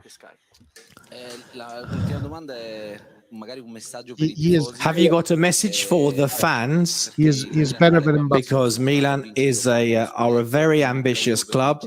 They want to win another Scudetto, which would mean they can have the second star on the shirt. Have you got a dream? Life is made up of dreams and targets. Have you got is your dream more towards the Scudetto or winning European honours with Milan? Yeah, for me, the easiest answer is both. I want to, of course, go and try for the Italian championship, a new title for me, a big opportunity for us, and it's very important for all the fans. Yeah, this is what I want to do. And of course, when the Champions League comes, it's you don't need any more motivation than this. We want to go and we want to fight and we want to try to win the title. They became quite close last year, and we want to push to do even better this year. So yeah, I'm just thankful for all the support, and yeah, hopefully we can push and make all the Milan fans proud. Senz'altro la risposta più facile è entrambi i trofei vorrei sollevare. La Serie A per me è un nuovo campionato, quindi sono contento di poterci giocare e so che portarlo a casa sarebbe un ottimo traguardo sia per i tifosi che per il club. Però appunto sia per quanto riguarda la Serie A che per quanto riguarda la Champions League sono due trofei, due tornei talmente importanti che quando sei lì in campo non hai bisogno di altre motivazioni. L'anno scorso ci siamo andati vicini e quest'anno speriamo di poter spingere ancora un po' per farcela. Andiamo per l'ultima da Antonello Gioia. Ciao Cristian, buonasera. Io ti volevo chiedere se, a parte i due che hai citato del Milan, avessi un idolo. Oh, here we go. Did you have an idol when you were younger, when you were growing up, or a Milan player who was your hero? If he did his homework. Let's see if he did his homework. And have you had a chance to speak to some of the other players in the squad. Balogun, you said? Yes. Yeah. Yeah, well, I've had a lot of footballing idols, not just in this club, but everywhere. He has no clue. He has no I haven't idea. spoken so much to him about the whole Milan situation yet, but obviously he's a fantastic player. He didn't even do So, his homework. Yeah, we'll see how that goes. Yeah, Allora, if this guy ho talks too hard, tantissimi idoli non gonna solo get al injured. Milan, ma anche in tante altre squadre per quanto riguarda i giocatori che sono stati If he menzionati talks qui. too hard, he gets injured. Like this guy's Bravissimi, let's be honest, this guy's a soft ass motherfucker, okay? non cambia. Grazie a tutti e buon lavoro. Thank you to tuning into the Christian. That was so cringe. He didn't do his homework. No. My favorite player is George Kaká. Oh, I really fucking loved Marko Shevchenko. He was my favorite player in '94. Oh my God. You know, when Milan played that game where freaking Gianfranco Maldini scored that goal. Yeah. Oh, I love Milan. I love Milan. But this guy didn't even do that.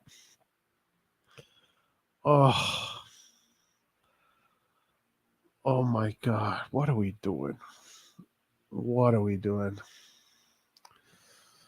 What are we doing? AC cringe. AC cringe. AC cringe. He didn't even have that answer prepared. He's probably like, I mean, probably because the truth is he never even knew AC Milan existed up until the, or maybe he never cared, you know. He probably came from a generation where AC Milan was, I don't know, the US. The US, unless you're Italian American, you don't know about AC Milan, okay? That's the truth about the US. So he can cut the cap.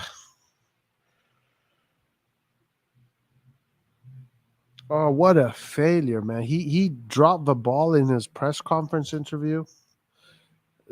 This man sounded like he had no balls. He sounded like he has no... But on the pitch, he does have a fighting spirit, though. Like, I've seen his fighting spirit on the pitch. Like, he's a fighter on the pitch. This guy was not triple vaxxed. This guy was fucking 20 times vaxxed.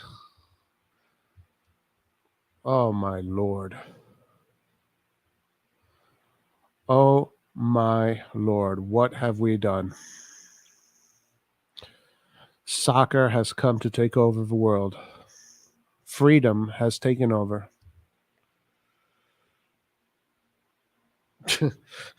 Look at him. He's like when a teacher asks you a question about math and you didn't study. I'm sorry, guys. I'm really trying. Okay? I'm really trying. I wish I had a pussy. I wish I had a pussy so it would hurt. I don't even have that anymore. AC Milan has taken away everything from me. Everything. Everything. They have taken my soul. They've made me into a bot. They have made me into a bot, into a Terminator. Terminators are androgynous. We're nor female nor male. We're just robots.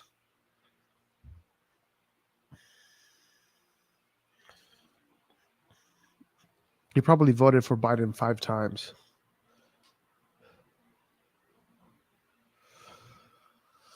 Oh, Lord. What has this Milan become, guys? What has this Milan become? What have we become? From Marco Van Basten to Roberto Baggio to George Weah, Savicevic, Boban, Shevchenko, Inzaghi, Nesta, Maldini, Pirlo, Ibrahimovic. to fucking Pulisic, guys. What has happened to AC Milan?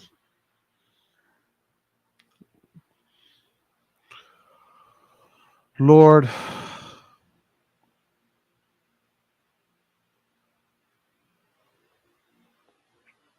give a man a chance. Don't be a hater.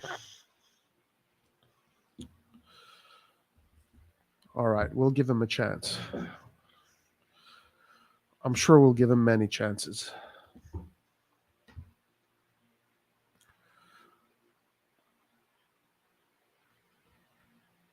Hopefully he doesn't play the way he talks. Because if he plays the way he talks,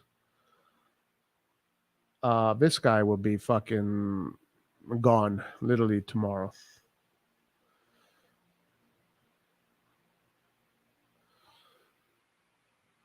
It's Pulisic.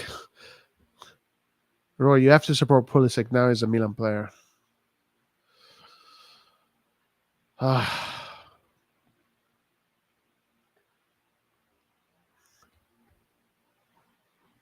I'm just used to like such a different Milan, guys.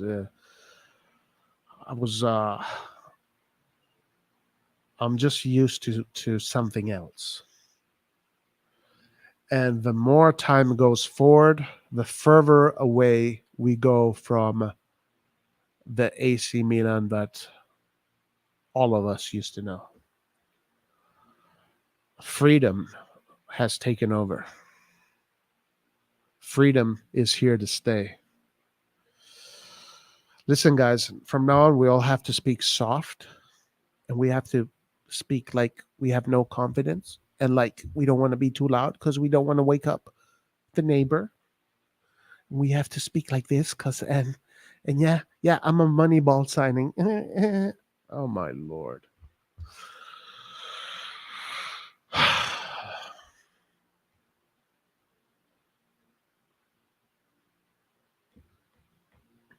Let Billy Bean cook. I wish I could be like Jake. We literally got someone who loves cheeks. It is Positivity Day 3. A good team needs balance with youth and experience. We're moving in the right direction. Too much negative energy, guys. Serie A teams cannot compete with EPL teams in the transfer market.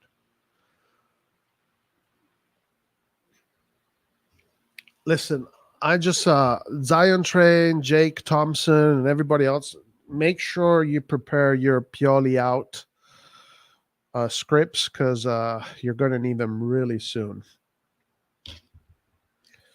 Make sure you prepare your Pioli out scripts and you have all your talking points ready to go because in a few months you have to be very well versed because once reality hits, obviously you can't say, oh fuck, I was wrong, we are being managed by bots. You can't say that. You have to shift the blame to Pioli. So make sure you guys have your Pioli out script ready.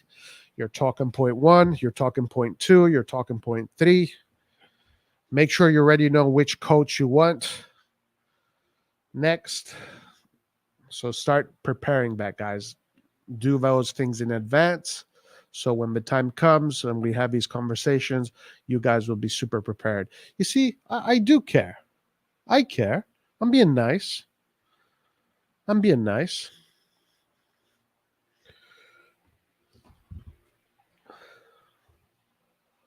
Bro, we just got Pulisic as our number 10.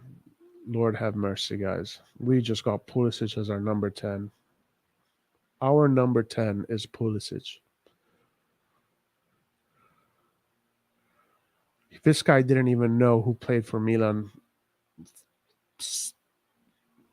10 years ago. He literally said, yes, I'm a Moneyball signing.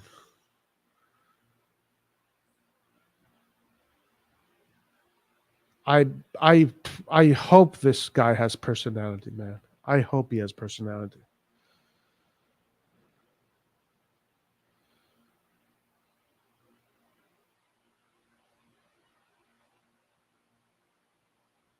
Roy, why so disappointed? The guy is fire. I mean, look, I'm just maybe I'm too much of a boomer. I think that's what it is. I'm just too much of a boomer. I am too much of a boomer.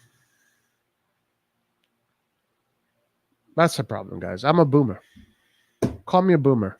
I'm just, my standards are just way too high for this version of AC Milan. I'm just a boomer. That's what it is. I have to accept the fact that I'm a boomer and that my standards are way too high, and I just can't meet. I can't meet the bots. And me and the bots cannot see eye to eye. I might not be compatible with a new era of a bot. I might not be compatible with a new era. Maybe that's what it is. Maybe I am a boomer.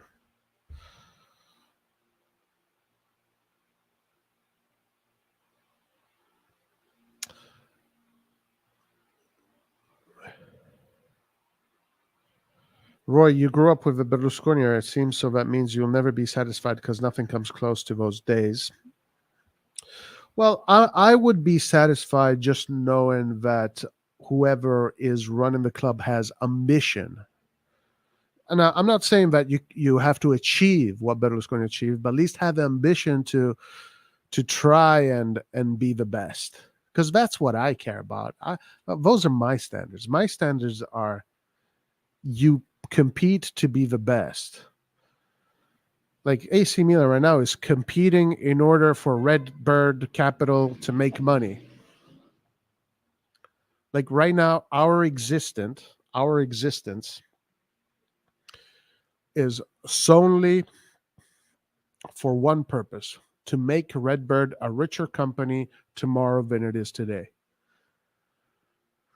So even if we can't achieve what Berlusconi did, at least knowing that there are people in the club that want to try and get there, that gives me enough. That puts me back in the game. But I can't do this, guys. I'm way too boomerish for this. This is way too 2070.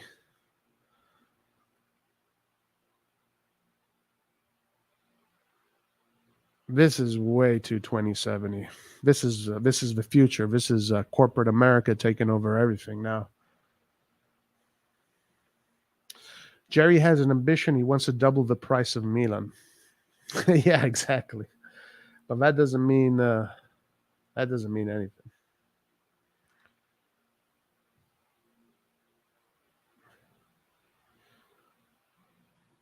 Roy, you heard Scoroni, didn't you? Qualifying for Champions League is good enough for them. Forget about it. The only positive I can see with this new management is the new stadium, which I doubt actually comes to fruition. Yeah. Okay, let me see. What's this?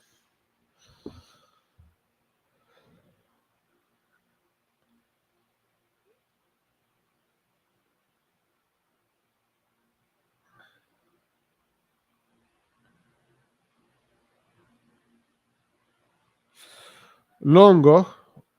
We got a Longo tweet here from Ellen. The Milan's offer of 18 million euros for Reijnders was not accepted by AZ Alkmaar. However, the work of intermediaries in the RossonARI club is gradually lowering the initial asking price of 25 million euros. It is possible to reach an agreement around 22, 23 million euros with easily achievable bonuses. Getting closer to the Reijnders news.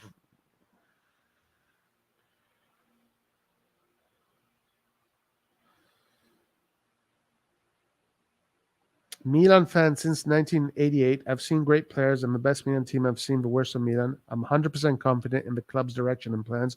We won a Scudetto under Elliott, a vulture fund. Yes, but the people that were the engine behind that Milan was very experienced people and very, Maldini, Massara, Gazidis, like that's a whole different ballgame. I've said it before, Zion. I don't know, maybe you weren't here earlier, but when Maldini, I'll say it again, I'll be repetitive. When Maldini wakes up in the morning and he looks at the horizon, what he sees is Milan being the best team in Italy, in Europe, and the world. That's his ambitions. And that's what he wanted. That's why he worked for AC Milan. That's what his inertia, his energy was bringing to the club. The Redbird and Jerry, when they wake up in the morning and they look at the horizon, they don't see Milan in their horizon. They see Redbird in the horizon. It's all about making Redbird a bigger company. It's got nothing to do with Milan. These guys don't love Milan. They're not Milan fans. They don't even know the Milan tradition, the Milan culture. This guy discovered Milan a few years ago. He's just using Milan to make Redbird a bigger, more valuable company. He's going to try and double the asset value of Milan, and therefore, increasing the assets of Redbird, and then sell it. So then he can repeat the process all over again. This is business. It's business 101. It's got nothing to do with I bought Milan because I fucking love Milan and I want to make Milan the greatest team. No, it's got nothing to do with Milan. Zero. He doesn't give a shit. It could be any team. It just happened to be Milan because of the situation. He got rid of the people that wanted to take risks, right? Because Maldini wanted to take risks. In order to become a big club, you have to take risks. And he had to keep his yes man, and all his freaking yes men have zero experience in football. Like Moncada is 36. Furlani was a portfolio manager for Elliott a year ago. Jerry didn't even know that Milan was the second most successful team in Europe up until 2 years ago? Guys, listen, reality is going to hit you really soon. It's going to hit you really soon. You cannot compare football to the F1, Formula One racing.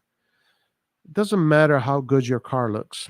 If your engine, the engine that, people in the stands in the F1s, they can't see the engines. They don't see the engines. They see the cars.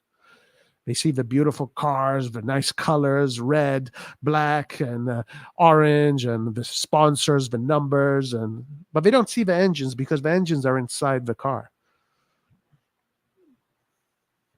The engine that is running Milan is a shitty engine. It is a shitty engine.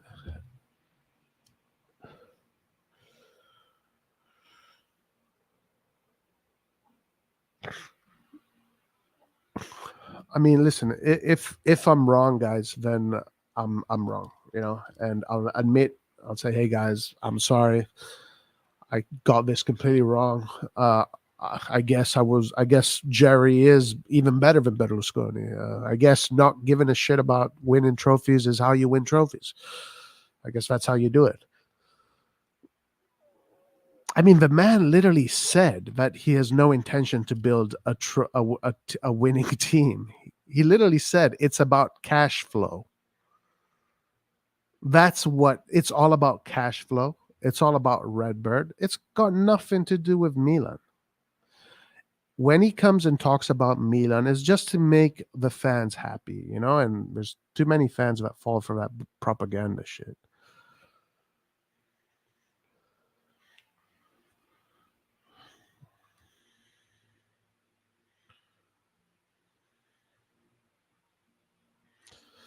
So far, Milan is spending the most money in the so what? No. Zion Trey, man. Can you freaking use your brain? You know what spending money good, spending money is? Spending good money? Real Madrid. Real Madrid got Endrick, who is the next Brazilian superstar. They got Bellingham, who is one of the next best European midfielders, box-to-box midfielders. They got Arda Güler, who's one of Europe's best upcoming playmakers. They're not getting Chelsea's trash. So fucking spending 20 million on Chelsea's trash is not spending money well. Yeah, if your goal, if you're happy to finish 5th, 6th, and hopefully finish fourth. Sure, if that's what you want, then sure, then you should be happy. But this is not what makes me happy.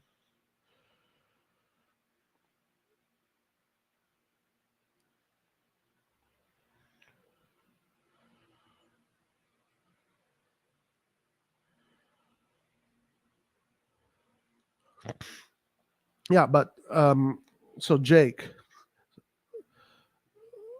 this is a conversation that only Milan fans have. Only Milan fans have this conversation because Inter, they don't give a shit about that. Juventus doesn't give a fuck about that. Roma and Napoli, they don't give a shit about that. Only we care about this. Guys, listen, to say that we're the only team that is, first of all, we're not spending money because the money that we're not investing anything. Everything that we are spending is all is all net. So we're not spending more than we have had on revenue. Okay. So we're not injecting money. So that is not true that we're spending money. We're not spending a dime. We're spending the money that we got back from Tonali and the money, the 30 million that they put in for the market. So all of this money is not an injection of money. These are not investments.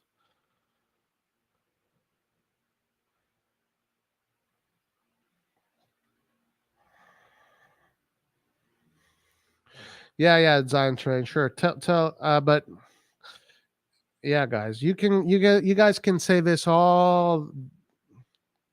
Moreover, the F1 analogy works in our favor.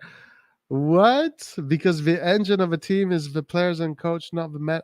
Oh my God, Jake. How old are you, Jake? Oh my. Look at what this guy just wrote. Bruh, you are about to get one of the biggest reality checks. This is such an amateur comment, Jake. Bruh, wow. So you think Man City.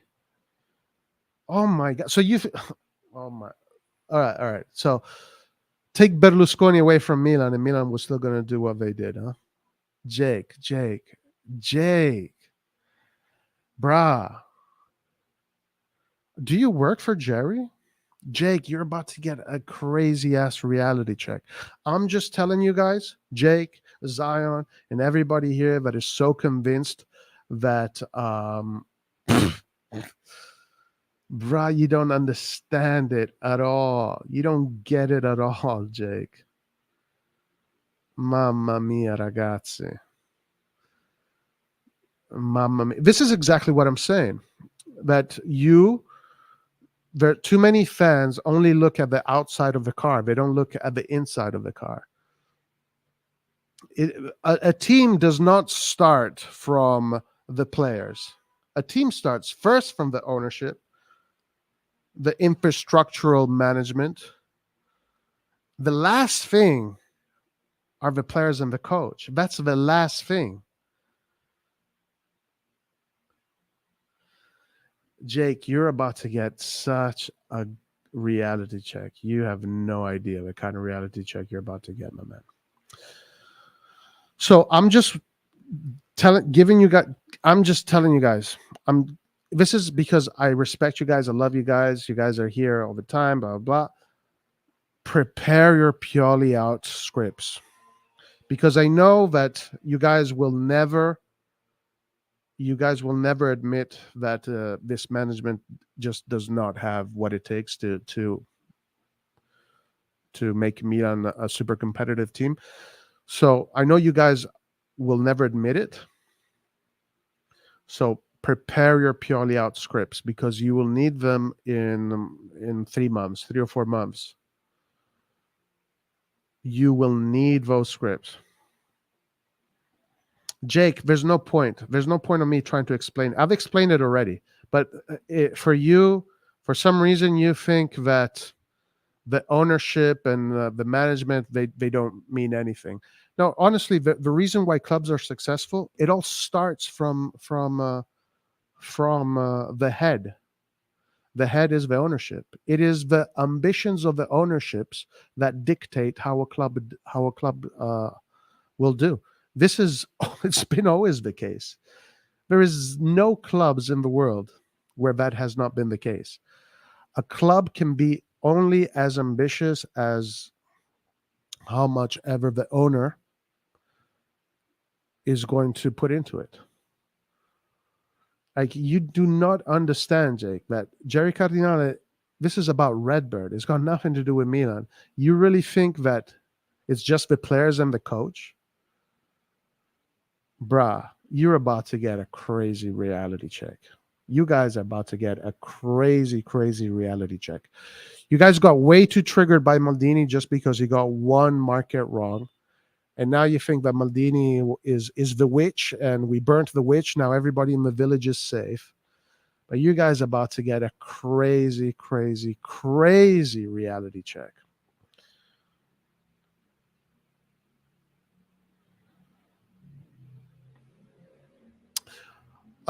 Zion Train.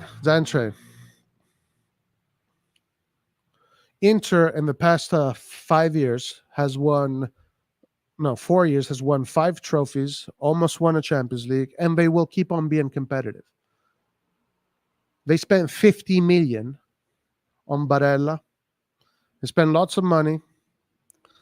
And even with a shitty economical situation, they literally have a guy that it's so easy for him to put together a competitive team. One of his eyes looks to the left, another one looks to the right.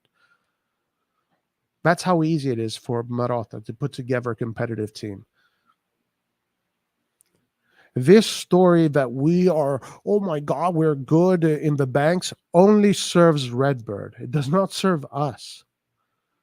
It does not serve us. It only serves Redbird. And for you guys that think that Juventus now is gone and Juventus will never be a team that we have to worry about ever again, you guys do this every single fucking July. Every July, it's the same shit. Every year now that I've been doing YouTube, it's the same shit. Everybody says, oh my God. Oh yeah, Milan is definitely going to win the Scudetto. Milan is going to win the Champions League. We're going to win the Olympics. We're going to win the American presidency. We're going to win the Nobel Peace Prize.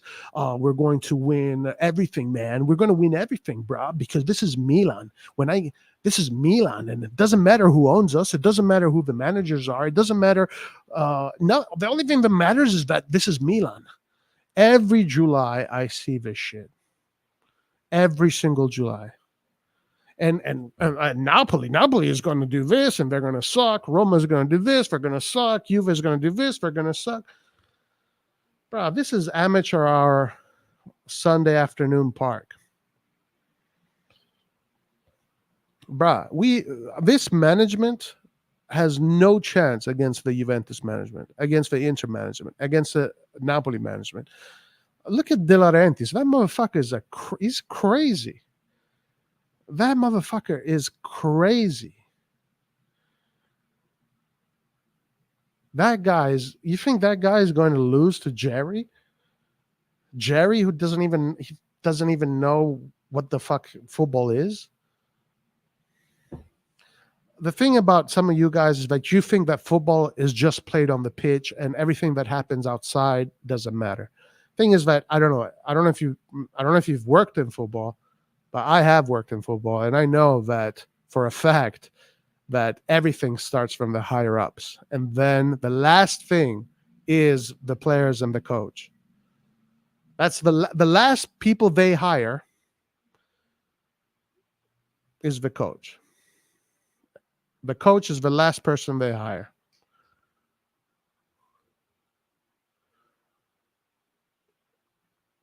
No, we are screwed, guys. This is going to be 10 years of absolute darkness. This is going to be 10 years of darkness. This is going to be the worst period, the worst era of AC Milan in the history of the team. And because it's July, every July, everybody's excited. Players, excitement. Yeah. Players. Oh, the guy that bought CDK is gone now. Now we can sleep well. But then when we start competing and then you find out what the reality is, all of a sudden, oh shit, you know what? Juve is actually a good team. Oh shit, Inter is actually a team that wins. Oh shit, Napoli is still fucking kicking ass. Oh shit, look at Roma now. You know, oh shit, we still can't beat low blocks. Pioli out, Pioli out, Pioli out, Pioli out. Let's get Pioli out. That motherfucker, that motherfucker out. Okay, next coach comes in, same problems. Oh, this coach out, this coach out, this guy. Same guy comes in. We're gonna do coach out for the next 5 years, build the stadium, sell the club, then finally we're going to get an owner that actually wants to build a super Milan, and finally we can enjoy AC Milan again. So we have to wait 6-7 years before seeing a competitive Milan again, guys. What a disaster. What a disaster. We have to wait 6 to 7 years before seeing Milan being a competitive team again.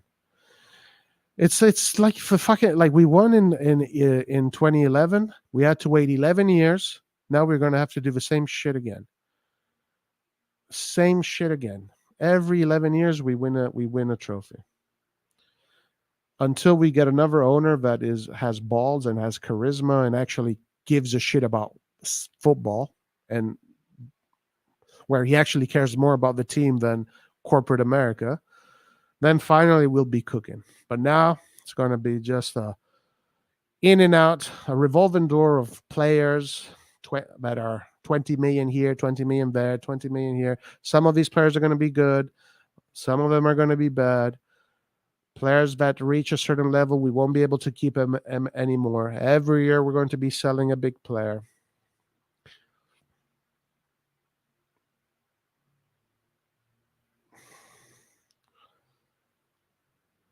Like, how, I want to know, what makes you think that AC Milan is going to be like a top level team? What makes you think that?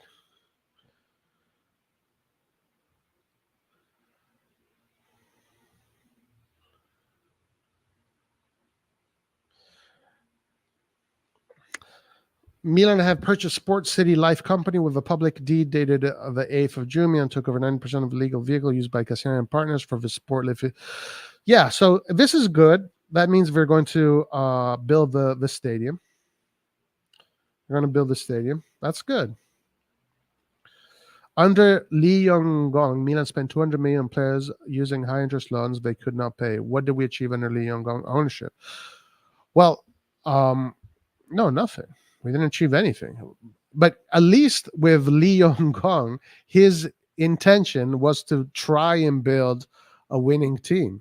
The problem with Lee Yong-gong is that he hired Fassone Mirabelli, which is tantamount to hiring Moncada and Furlani. If Lee Yong-gong hired Gazidis, Maldini, and Massara, then he probably would have had success. That's the difference. The difference is, well, that's the difference, my man. The difference is Berlusconi hiring the right people. Berlusconi being the right person and hiring the right people. But also, Jerry is not stupid. He's hiring the right people for Redbird. For Redbird's ambition. Again, the trophy is not Milan winning trophies. The trophies is making Redbird a richer company tomorrow than it is today. This is corporate America. The trophy is making a big impact in Wall Street is the trophy. Stocks are the trophy. Shareholders are the trophy.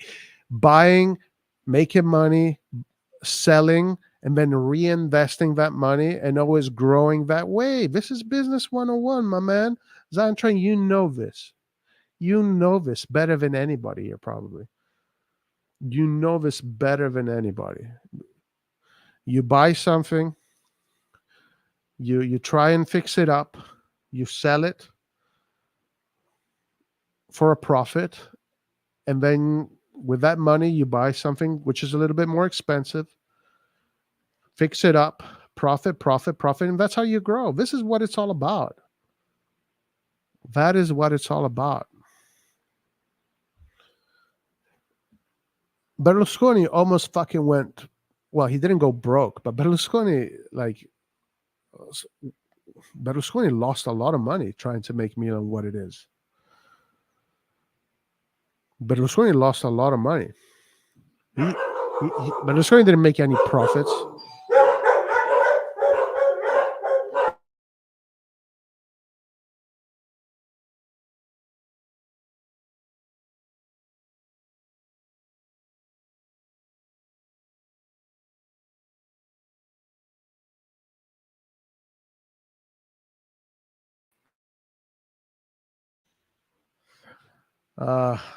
Zion train.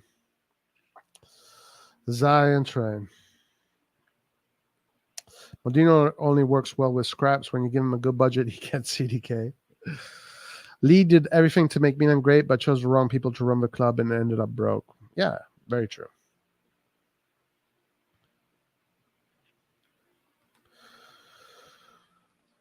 This guy here. Why so negative, man? Too many crybabies in the fan base. Yeah, okay, Paul. But then when the team can't fucking beat, when the team is going to, not achieve what you wanted to achieve, I want to hear you. I want to see what you say. Because again, all you guys, that when you go out and you look at the sky, and so there's different kind of people, right? There's some people that you ask them, okay, go outside, look up on the sky. What do you see? Some people will tell you, when I look at the sky, I see red, I see black, red, black, red, black, red, black, red, black. Okay, the sky is red and black. And these people here, most of them, it's like they live in fantasy land or whatever. Then you have people that look up at the sky and they see blue and the different shades of blue. And these people here can make smart assessments regarding what is the situation. There is zero chance that Redbird doesn't even want to build a top level club. I don't understand, Zion Train. I don't understand where you're getting this from. He literally said that it is not an intention to make a top level club.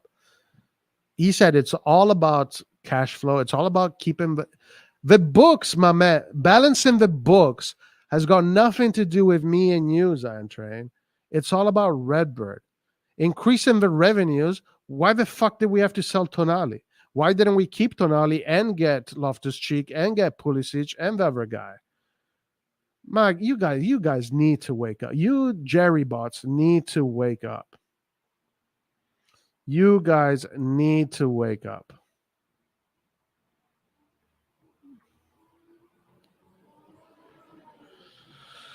Establishing a winning culture starts from the very top. Jerry's only concerned with his own pockets more than the club winning, so therefore we aren't winning shit. Yeah, like exactly. It's that simple.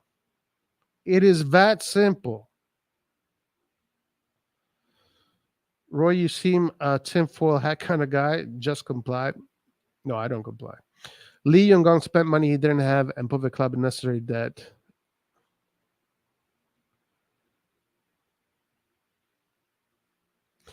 Yeah, and for some reason, Zion Train has already established in his head that this team is going to be a super team.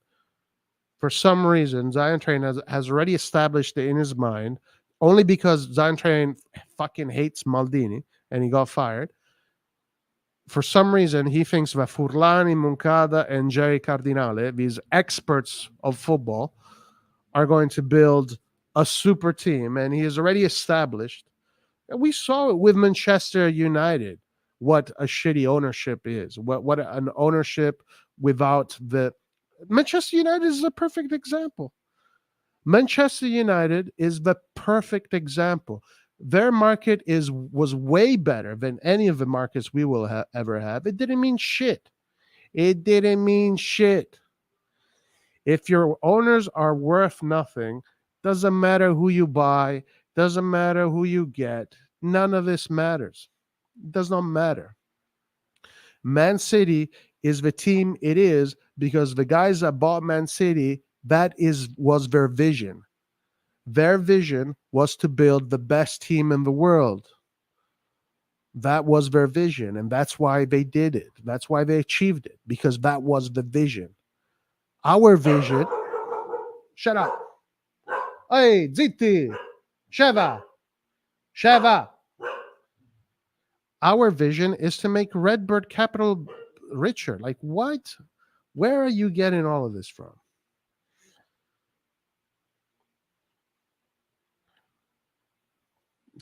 Milan will be a competitive team this season. What is competitive? So, what do you what will satisfy you, Zion Train, this season? What will satisfy you?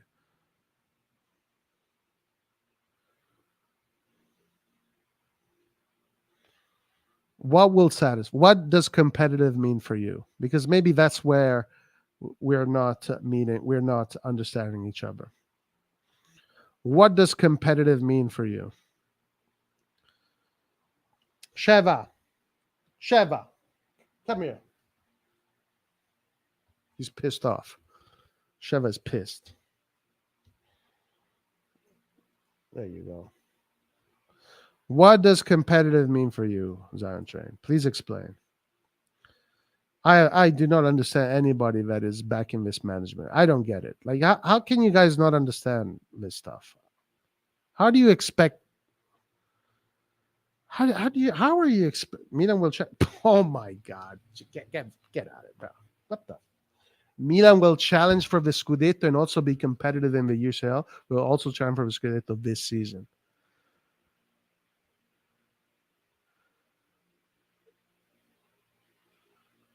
Zion Train, you are dreaming, my man. Zion Train, you are dreaming.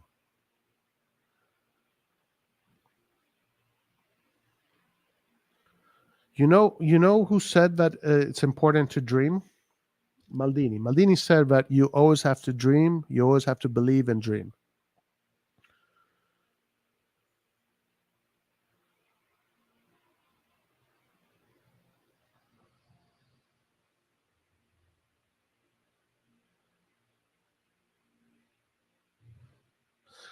So Zion Train thinks we're going to challenge for the Scudetto this year with freaking Pulisic and Loftus-Cheek and a midfield that we're built. Like, you know how long it takes to build a Serie A winning midfield?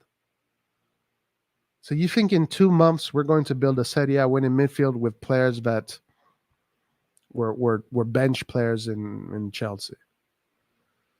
And one dude that had a good, that is good. Reijnders is good, but I mean, can't you use precedent?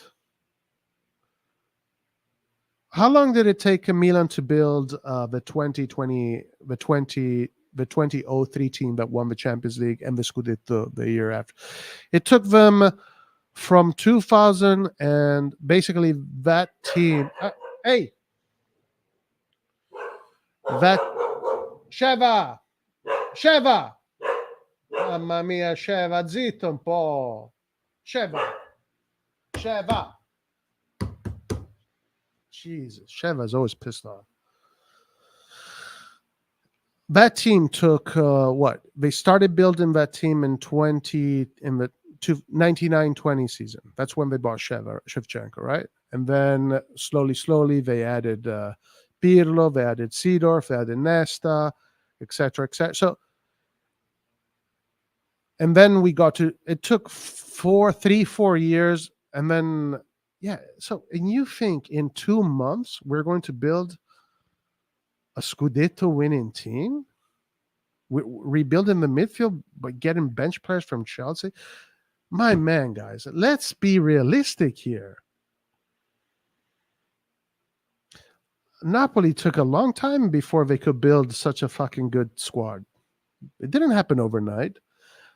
Milan, that trio, Kessie, Tonali, Bennacer, it didn't happen right away.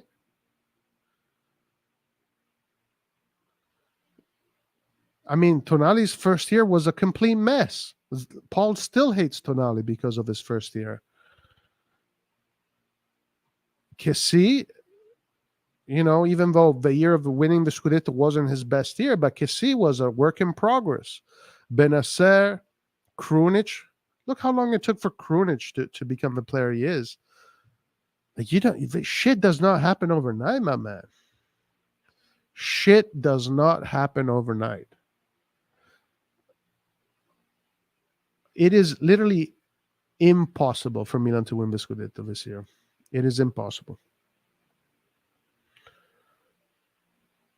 I don't think so. I think if we get Taremi and a good DM, we have a good chance of finishing top 4. But the Scudetto, not a chance. Not a chance.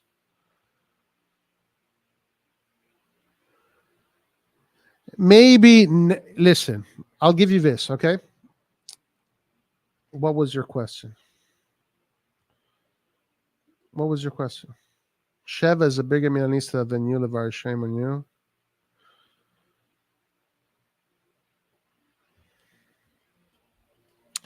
We're finishing 10th. I don't know. I'll tell you where we finish in August. That's when I'll tell you for sure where we finish. As of right now, Roma is winning the Scudetto. They even bought another player today. Roma is the team that is the most gelled together, is the team that has lost the least pieces. It is the project with the most continuity so far. It is the most consistent project. So right now, Roma is most likely the favorites to win the Scudetto next season. But in August, we will see. What was I saying?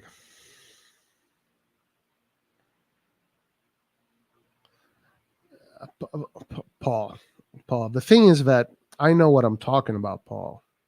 I know what I'm talking about. You know, you're one of those guys that when he looks at the sky, he doesn't see blue. You just see red and black. In your opinion, this is going to be a walk in the park. We're finishing 7th. We could finish 7th. Guys, listen. I have seen Milans with great rosters. Great rosters. Actually, let's check this out. Let's do this. Let's do this. Let's see. What was it? 97, 98. Right? Is it 97, 98? Ah, there you go. Let's see the 97, 98 team. The 97, 98 team, which was a team that had won the Scudetto in the 95, 96. So 2 seasons ago, they had won the Scudetto. This was 2 seasons later.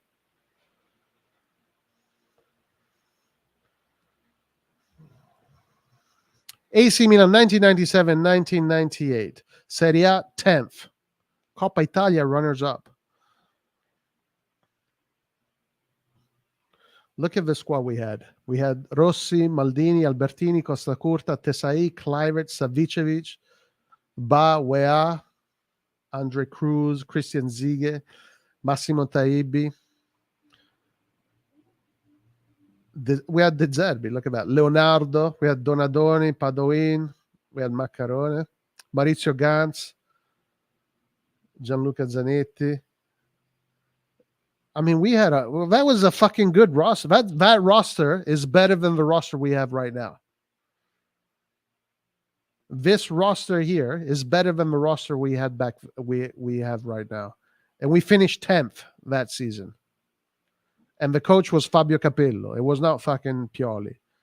So don't think that this has not happened before. Don't think that we haven't seen this shit before. During the banter, we saw a lot. Even during other years, we had poor seasons.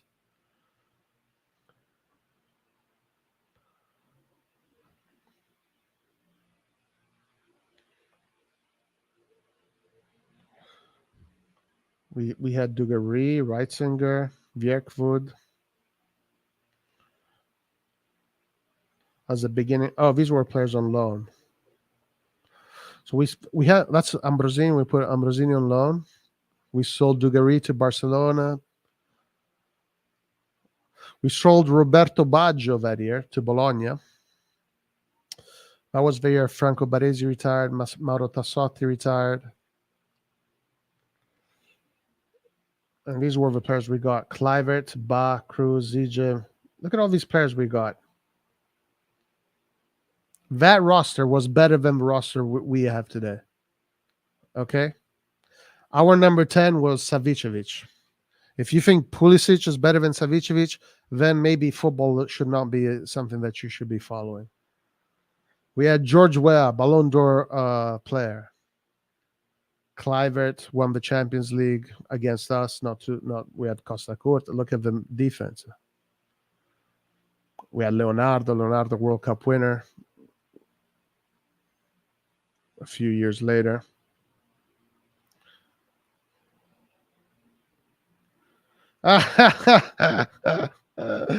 Roy, we're going to be stronger than last season, by the way. You don't believe in Pioli and you don't believe in this team, and that's a damn shame. Mamma mia, ragazzo. Paul fucking believes in fairy tales. Paul believes in fairy tales. Guys, even if Guardiola was our coach, I'd still be saying the same thing. But what does this mean? Football is different now. Oh my God. What? My argument is that you guys are getting too obsessed with being excited because we're buying players, which is something that a lot of people do, right? In July, oh, we're buying players. Excitement. We're going to destroy the world. Hip, hip, hooray. But then the season starts. And then all of a sudden you start losing. You're going to win games and people are going to be happy. But then you're going to, oh, shit. Wow, we still can't fucking beat Udinese. Oh, shit. Fiorentina, shit, we still can't beat Fiorentina. Oh, fuck, we still can't beat those small clubs. We're still getting fucked by the small clubs. And then reality fucking comes in. Reality, guys. Reality is a bitch.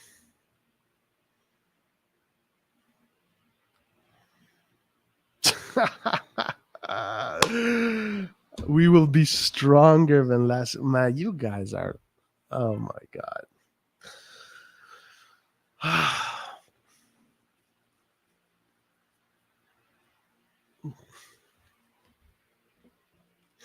Remember, Zion Train. Paul said that Origi was going to score 20 goals this season. Yeah, he scored 2. I wouldn't agree with Paul. He's a good guy, but I wouldn't agree with him. We're going to be stronger than last season. Now, listen, maybe the season after this one, this is definitely going to be a trial and error season. No doubt about that. It's going to be a trial and error season because Pioli and whoever the next coach is going to be, most likely Pioli is going to get fired at a certain point. They're going to have to find the right balance. They're going to have to find the right formula. Because that's the way it is. Teams are not born overnight. Rome was not built in one day. So it's going to be a trial and error season. The season after that, we'll have more an idea of how this team plays, of what works, and then the market can be more conducive to that. So maybe the season after this one, we could already start talking about maybe being more competitive. This season is going to be just, man, if we finish in Europe, it's count your blessings if we finish in Europe. Well, actually, I never said Jerry's going to pocket the money. You see, this is the thing that Paul does. Paul always he doesn't listen to me. And he just lies about what I say. I'm actually one of the few people that are saying I'm sure that they're going to spend all the money on the market. You guys cry like babies when telling that Jerry is going to pocket all the money, not just spending the money. I am one of the few people actually that said that I think they're going to spend all the money on the market because they have to. They have to build a new fucking team. We were literally rebuilding a team. We are getting ready players. Lord have mercy. Oh my God. Is Branks and Bakayoko better than Loftus-Cheek? Is Diaz better than Pulisic? Yeah, Diaz is definitely better than Pulisic. Is Messias better than... We're not getting Chukwueze. Is Diaz better than Isaacs? Messias? I don't know. We'll see. But it doesn't matter because... again, you guys are being amateur. You guys right now are just being super amateur. And I hope that you will learn this stuff eventually. But you cannot build a winning team in one season like this. It doesn't happen. It just does not happen. You guys are just being way too excited. You guys think I'm being negative. I'm being realistic. I'm being super realistic, guys. I'm being super realistic. You guys are just being overly excited and overly positive. But then the thing is, like, when reality hits and you guys are going to realize that this club this year, it's going to be a trial and error season. We're going to lose a lot of games, and we're going to see a lot of imperfections in this team. And I really want to see what you guys are going to say. Obviously, you're going to blame the coach. I already know this, but I really want to know how you're going to twist what you were saying in the beginning. Because I already said, first of all, I'm going to make my final assessment in August. But if we do cook right away, I'm going to say it's anomalous, because in the history of football, cooking right away, building a team in one season like that. I mean, you guys saw what happened with Chelsea. They tried to rebuild the whole team in January. You saw what happened. They almost got relegated.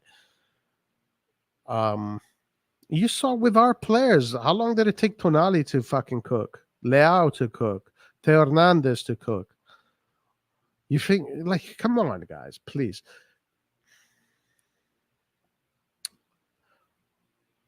Bruh, did you see Pulisic talk in his press conference? If that guy talks too loud, he's gonna fucking tear a muscle. No, Alexanders, this is a big mistake. The big mistake is underestimating the competition. And I know that we're not doing that. I know for a fact that we are not doing it, because if you would tell anybody at Milan what you just said right here, they'd be telling you, no, you're wrong. We cannot underestimate the competition. But underestimating the competition is a death sentence. It is a death sentence. It is a death sentence. The moment you underestimate the competition is the moment you have lost. But I know for a fact that Milan is not underestimating the competition. Juventus without Conference League will be hard to beat. Yeah, Juventus will focus solely on the Serie A. So Juventus, we know Juventus has tradition when it comes to the Serie A. Yeah, there's zero chance I would go into any competition underestimating the opposition. Roy, I do like your content, but we're not overly excited. You're just a bit more negative right now. Sheva! 98%.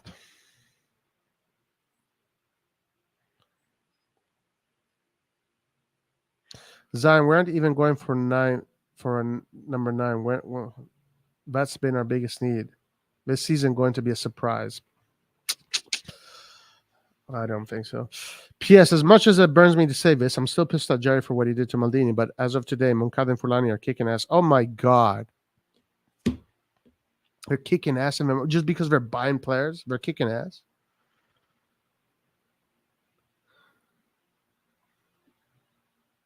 So if Moncada and Fulani are kicking ass, what are the guys at Real Madrid doing?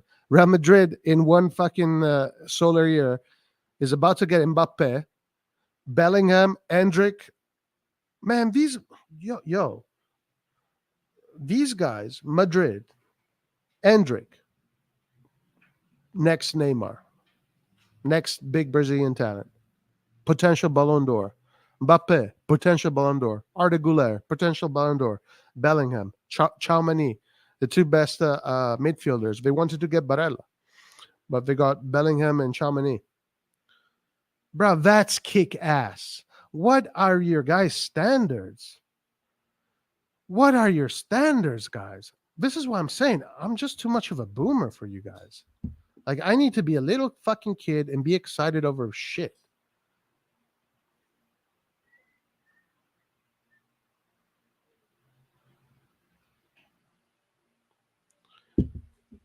Kick ass. Lord have mercy.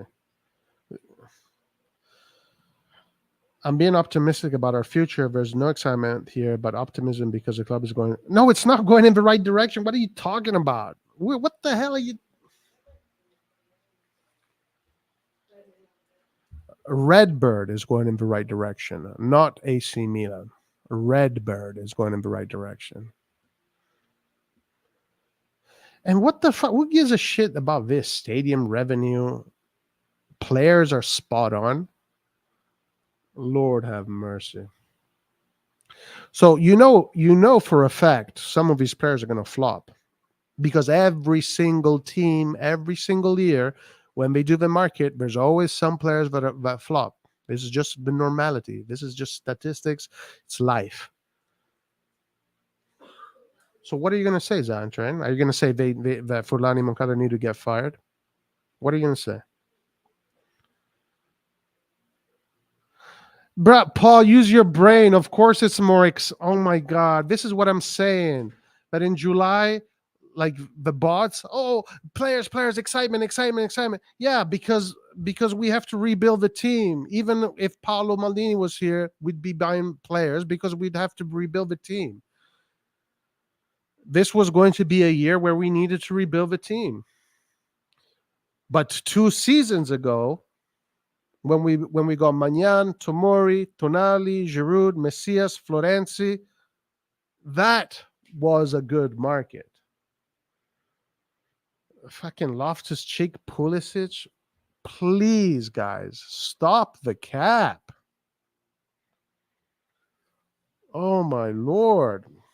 And again, maybe they are going to cook, but not this year. Not this year.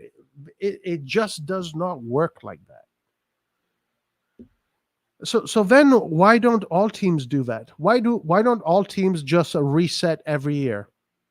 Yeah? Why don't they just sell all the players every year and just rebuild the midfield every year, rebuild the attack every year? Why don't all teams do that? Why do all the fucking teams have projects and then keep their midfields and they build the midfield slowly by slowly? Guys, Roma is 4 years into this project now.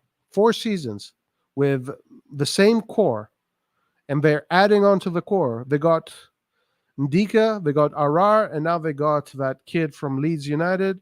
So they're adding on to a project, a stable project, and they have a really good coach, and they're going to get a striker. There's zero chance we can compete against Roma this year. I'm telling you right now. Roma is most likely going to win the Scudetto this year. They're the team that is in pole position right now.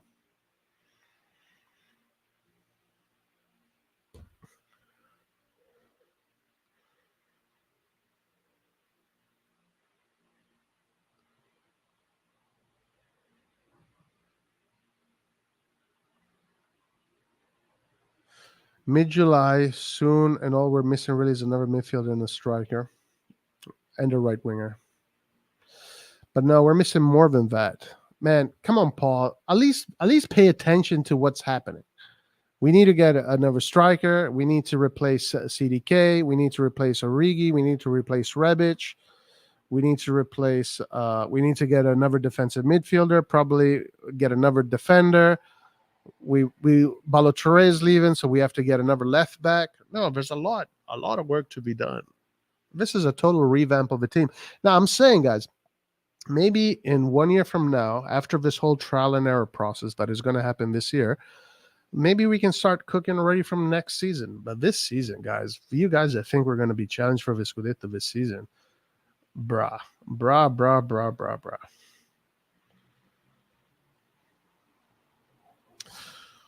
Porto lowered their asking price for Taremi, yet we aren't making concrete offers. Money talks, Roy. We ain't Real. Roy, we don't have Real Madrid's budget. Man, wake up. You live in Narnia. You're being disingenuous. Okay, brah. But that's what a kick-ass market looks like. Being fucking shit, for me, does not equate kick-ass. It actually equates to, admitting, things are shit. I'm not going to pretend a turd is gold, because that's what you are kind of doing by saying what you just said.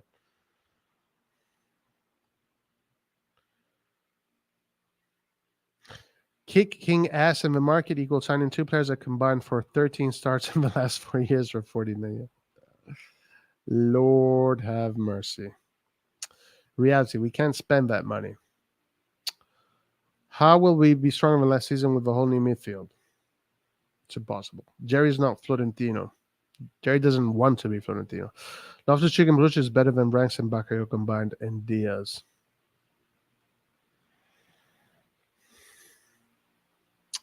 Okay, so that means, so look at the game Zion Train is playing.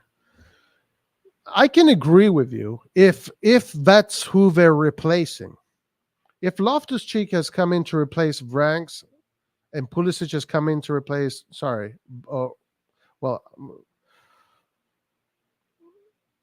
no, first of all, this doesn't even make sense. But if Loftus-Cheek has come in to replace Bakayoko and Pulisic has come in to replace Branks, sure.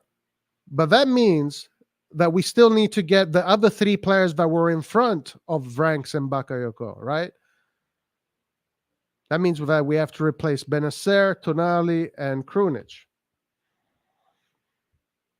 But we're not. We're just going to get the Benacer replacement for now. And we're not going to replace Tonali. Tonali is a better midfielder than any of the guys we're getting. Tonali is a better midfielder than any of the players we're going to be getting, as far as what he does. Reijnders is a regista. Tonali is not a regista. As far as box-to-box and what Tonali does, Tonali is obviously the better. That's why fucking Tonali went for that money. That's why Loftus-Cheek, nobody is offering 50, 70, 80 million for Loftus-Cheek or Pulisic, but they are for Tonali because Tonali is better than these guys. But no, because these guys are going to be wearing an AC Milan shirt. No, you're not standing by Milan, do or die. You're standing by Redbird. Elliot didn't do shit. Elliot didn't even know what was happening. Elliot just gave the keys to Gazidis, Maldini, Massara, and they fucking tried to conquer Argentina. I'm not supporting Redbird. Stop pretending that Redbird is no, I'm not going to do that. I am going to stand by Milan. This is not Milan. This is Redbird. I'm not standing by Redbird, guys. Not a chance in hell. Not a chance in hell. Roy, my problem with you is that you're acting like these guys are bums. They have all been playing in Europe for... Yeah, and everybody else too. So why is it that all of a sudden that our competition are all bums? So you say I'm acting like Loftus-Cheek and Pulisic are bums, but on the same token, I have to act like Napoli's players are all bums, Roma players are all bums, Juventus players are all bums, Inter players are all bums, Fiorentina players are all bums. The only good players are the players that were these bench players from Chelsea.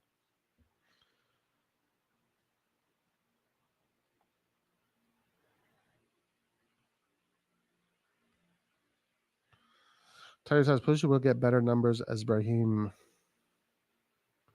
I doubt it. I really doubt it. If my guess is that Pulisic this season will maybe get to 10 maybe, but most likely probably finish with an 8 goal contribution between goals and assists. Probably 8, maybe close to 10.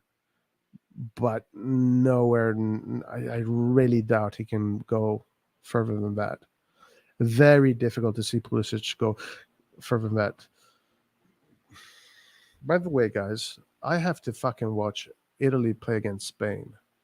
Italy is playing Spain in 10 minutes. So I got to watch that. U19 semifinals.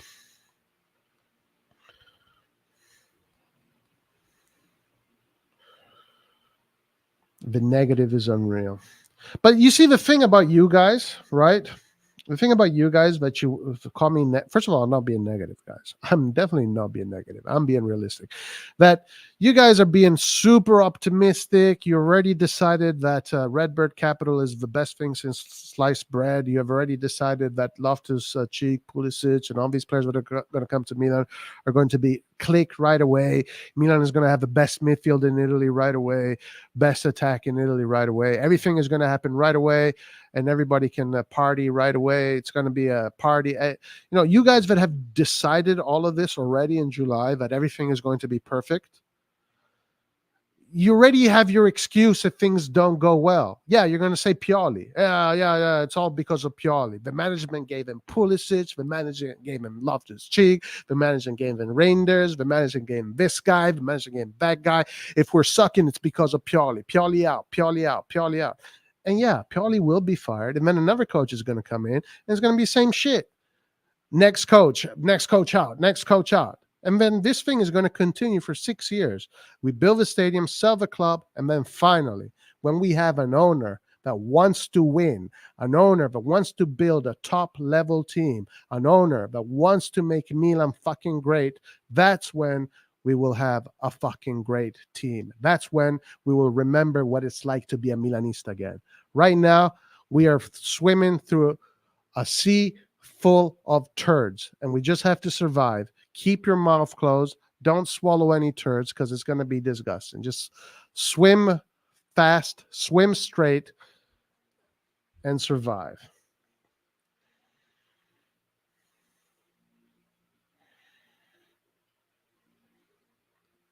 Pulisic only had 1 goal last year. Paul, unknown variables, meaning we don't know when they will perform.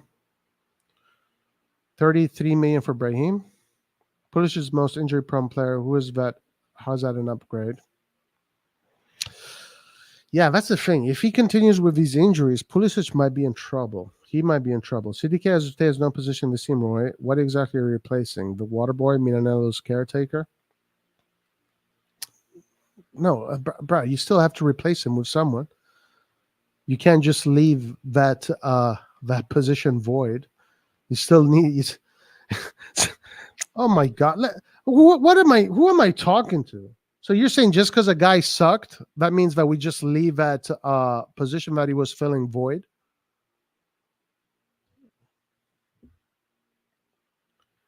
Listen, there are going to be other CDKs this season. There's going to be there's always a CDK, always. Every season there's a CDK. Whether the DS is Galliani, Marotta, or your favorite Furlani. There's always going to be flops. So this idea that only Maldini flops players, such a terrible narrative. Such a terrible narrative. We had an option to buy Brahim for much lower because we'll get more numbers than Brahim. No chance. No chance. Brahim had a really good season.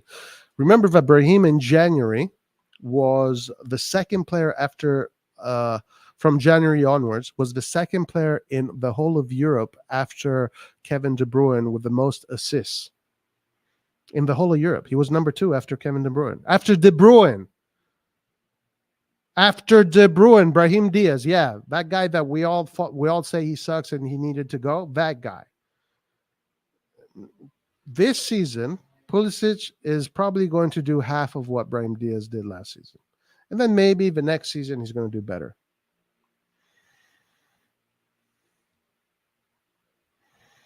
Taz, is Chelsea a mess or Sonova? Run. Okay, but my question is like, yeah, I agree. Chelsea is run by a 4-4-3 clown. Well, what's the difference with Jerry? It's literally his buddy. It's the fucking clown brigade has come to Europe and they're owning clubs. We don't even have a proper number 9.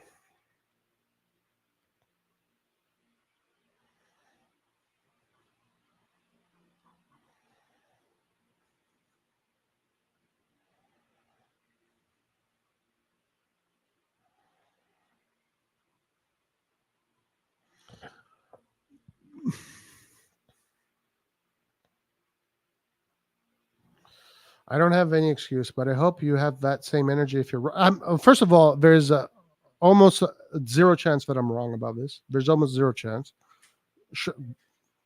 If you can give me any precedents where this worked, where what we're doing right now worked right away, show me a precedent where an ownership that is more interested in the investment fund rather than the team that rebuilds a midfield with pretty much rejects wins and cooks right away. Show me a precedent. And then we can talk. Show me a precedent. Show me where this has happened again. Because as far as I know, 1 + 1 is equals 2 all over this planet. No matter where you are, in what country you are, 1 + 1 is equals 2. Everything takes time to build. Everything takes trial and error. Same thing in Serie A. So if you can prove to me that there's precedents more than one, because if it's only one, then it's just anomalous, where you have teams that rebuild their whole midfielders with, let's say, average players, not world beaters, not Xavi, Iniesta, etc., whose owner does not have any ambitions of winning trophies, whose owner ambition is to make the company he owns richer. Show me a precedent. Because if you can't point to any precedents,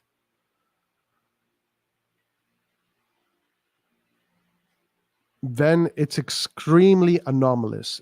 It will be extremely anomalous. Therefore, I am 99%. It is 99% chance that what I'm saying is correct. Mamma mia, Napoli signed oh my God, this Napoli signed rejects. What are you talking about? You see, this is the thing, guys. Like, you can't even bring me like a good argument. Napoli signed literally the best upcoming left winger in football, and then they bruh. Okay, so listen to Zion Train. He said Napoli signed rejects. Okay, so Napoli, this is what Napoli did.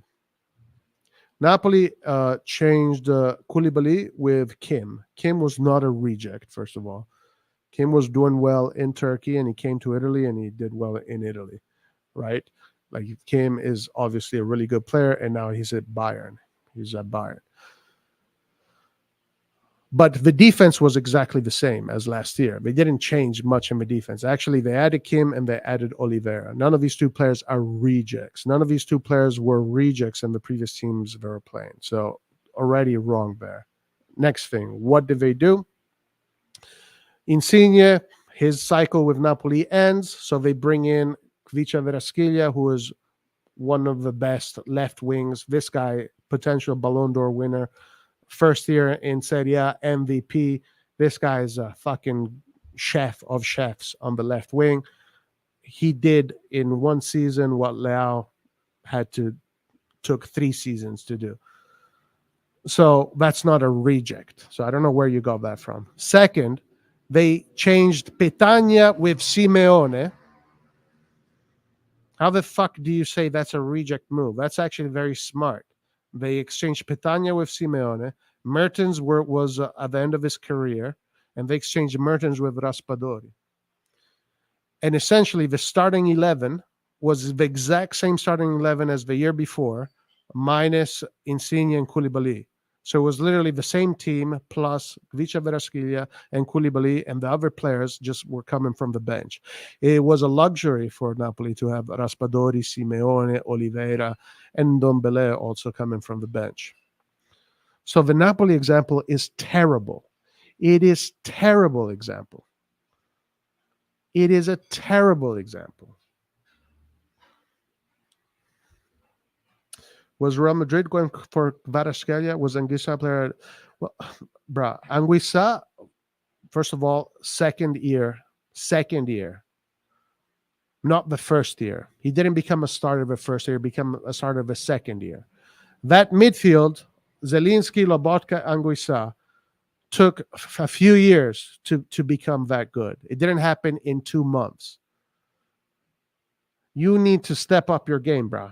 I asked you for a precedent like ours, and you brought in a terrible example where that team did not really change. That team did not change. It was the same team that just changed 2 starters and made the bench better. Completely different from what we're doing. We're revamping the midfield and revamping the attack, minus Leao and Giroud. Completely different. And also we're revamping the managerial infrastructure.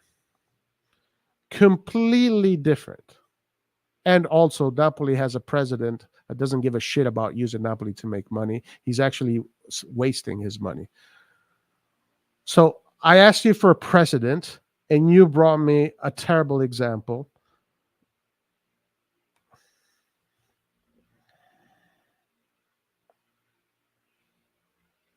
No, Anguissa was sharing the starting. They were, well, first of all, Anguissa's first year, they did not win the Scudetto, Zion Train. They did not win the Scudetto in Anguissa's first year. Second of all, Anguissa was rotating between Fabian Ruiz and Zielinski, Lobotka, Demme. They were all rotating. The second year, Anguissa was like a starter, a pure starter. But yeah, the first year he did play a lot for sure. But again, they did not win the Scudetto the first year Anguissa got in there. That midfield was a midfield that had already been playing together for more than 1 season.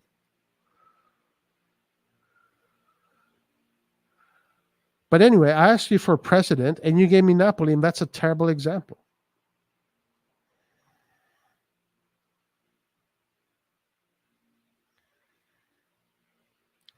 Salah was a reject. Chelsea reject once. De Bruyne was a Chelsea reject. Yeah, and when Salah made a move, what did Salah? So Salah. No. The precedent is what Milan is doing, because none of these players. Theo Hernandez was a reject, and how long did it take him to become the player he is? Did it happen in 1 year?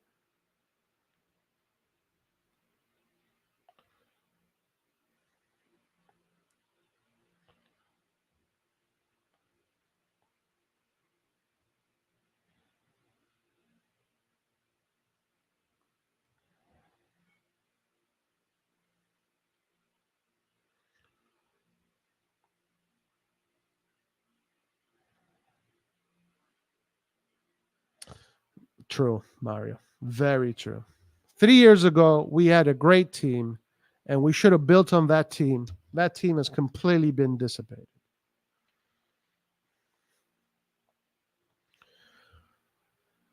All right, guys. Listen, I have to go. What's up, Red John? What's up, bro? Ted was great from his first minute with us, but he was a Real Madrid reject. Guys, I have to go. It is a 9. Italy is playing the U21, the U19 semifinal against Spain.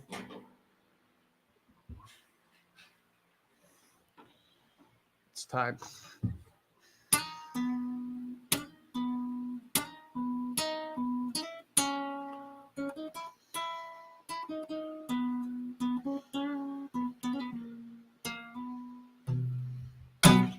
Ole! Forza J Cardinale and Forza Redbird. Guys, we'll see you tomorrow. Have a great day, great night, wherever you are. And let's see what happens, guys. Let's keep these discussions going. It's good stuff to discuss. And let's see what happens. Guys, everybody have a great day, great night. Forza Redbird Capital. Forza Furlani, Forza Moncada, down with Maldini, down with Tonali, Forza Sheva. Have a good one, guys. Peace out. Much love. And Forza Italia, guys. Italy playing Spain right now. Let's see what they do. Peace. non ti lasceremo mai.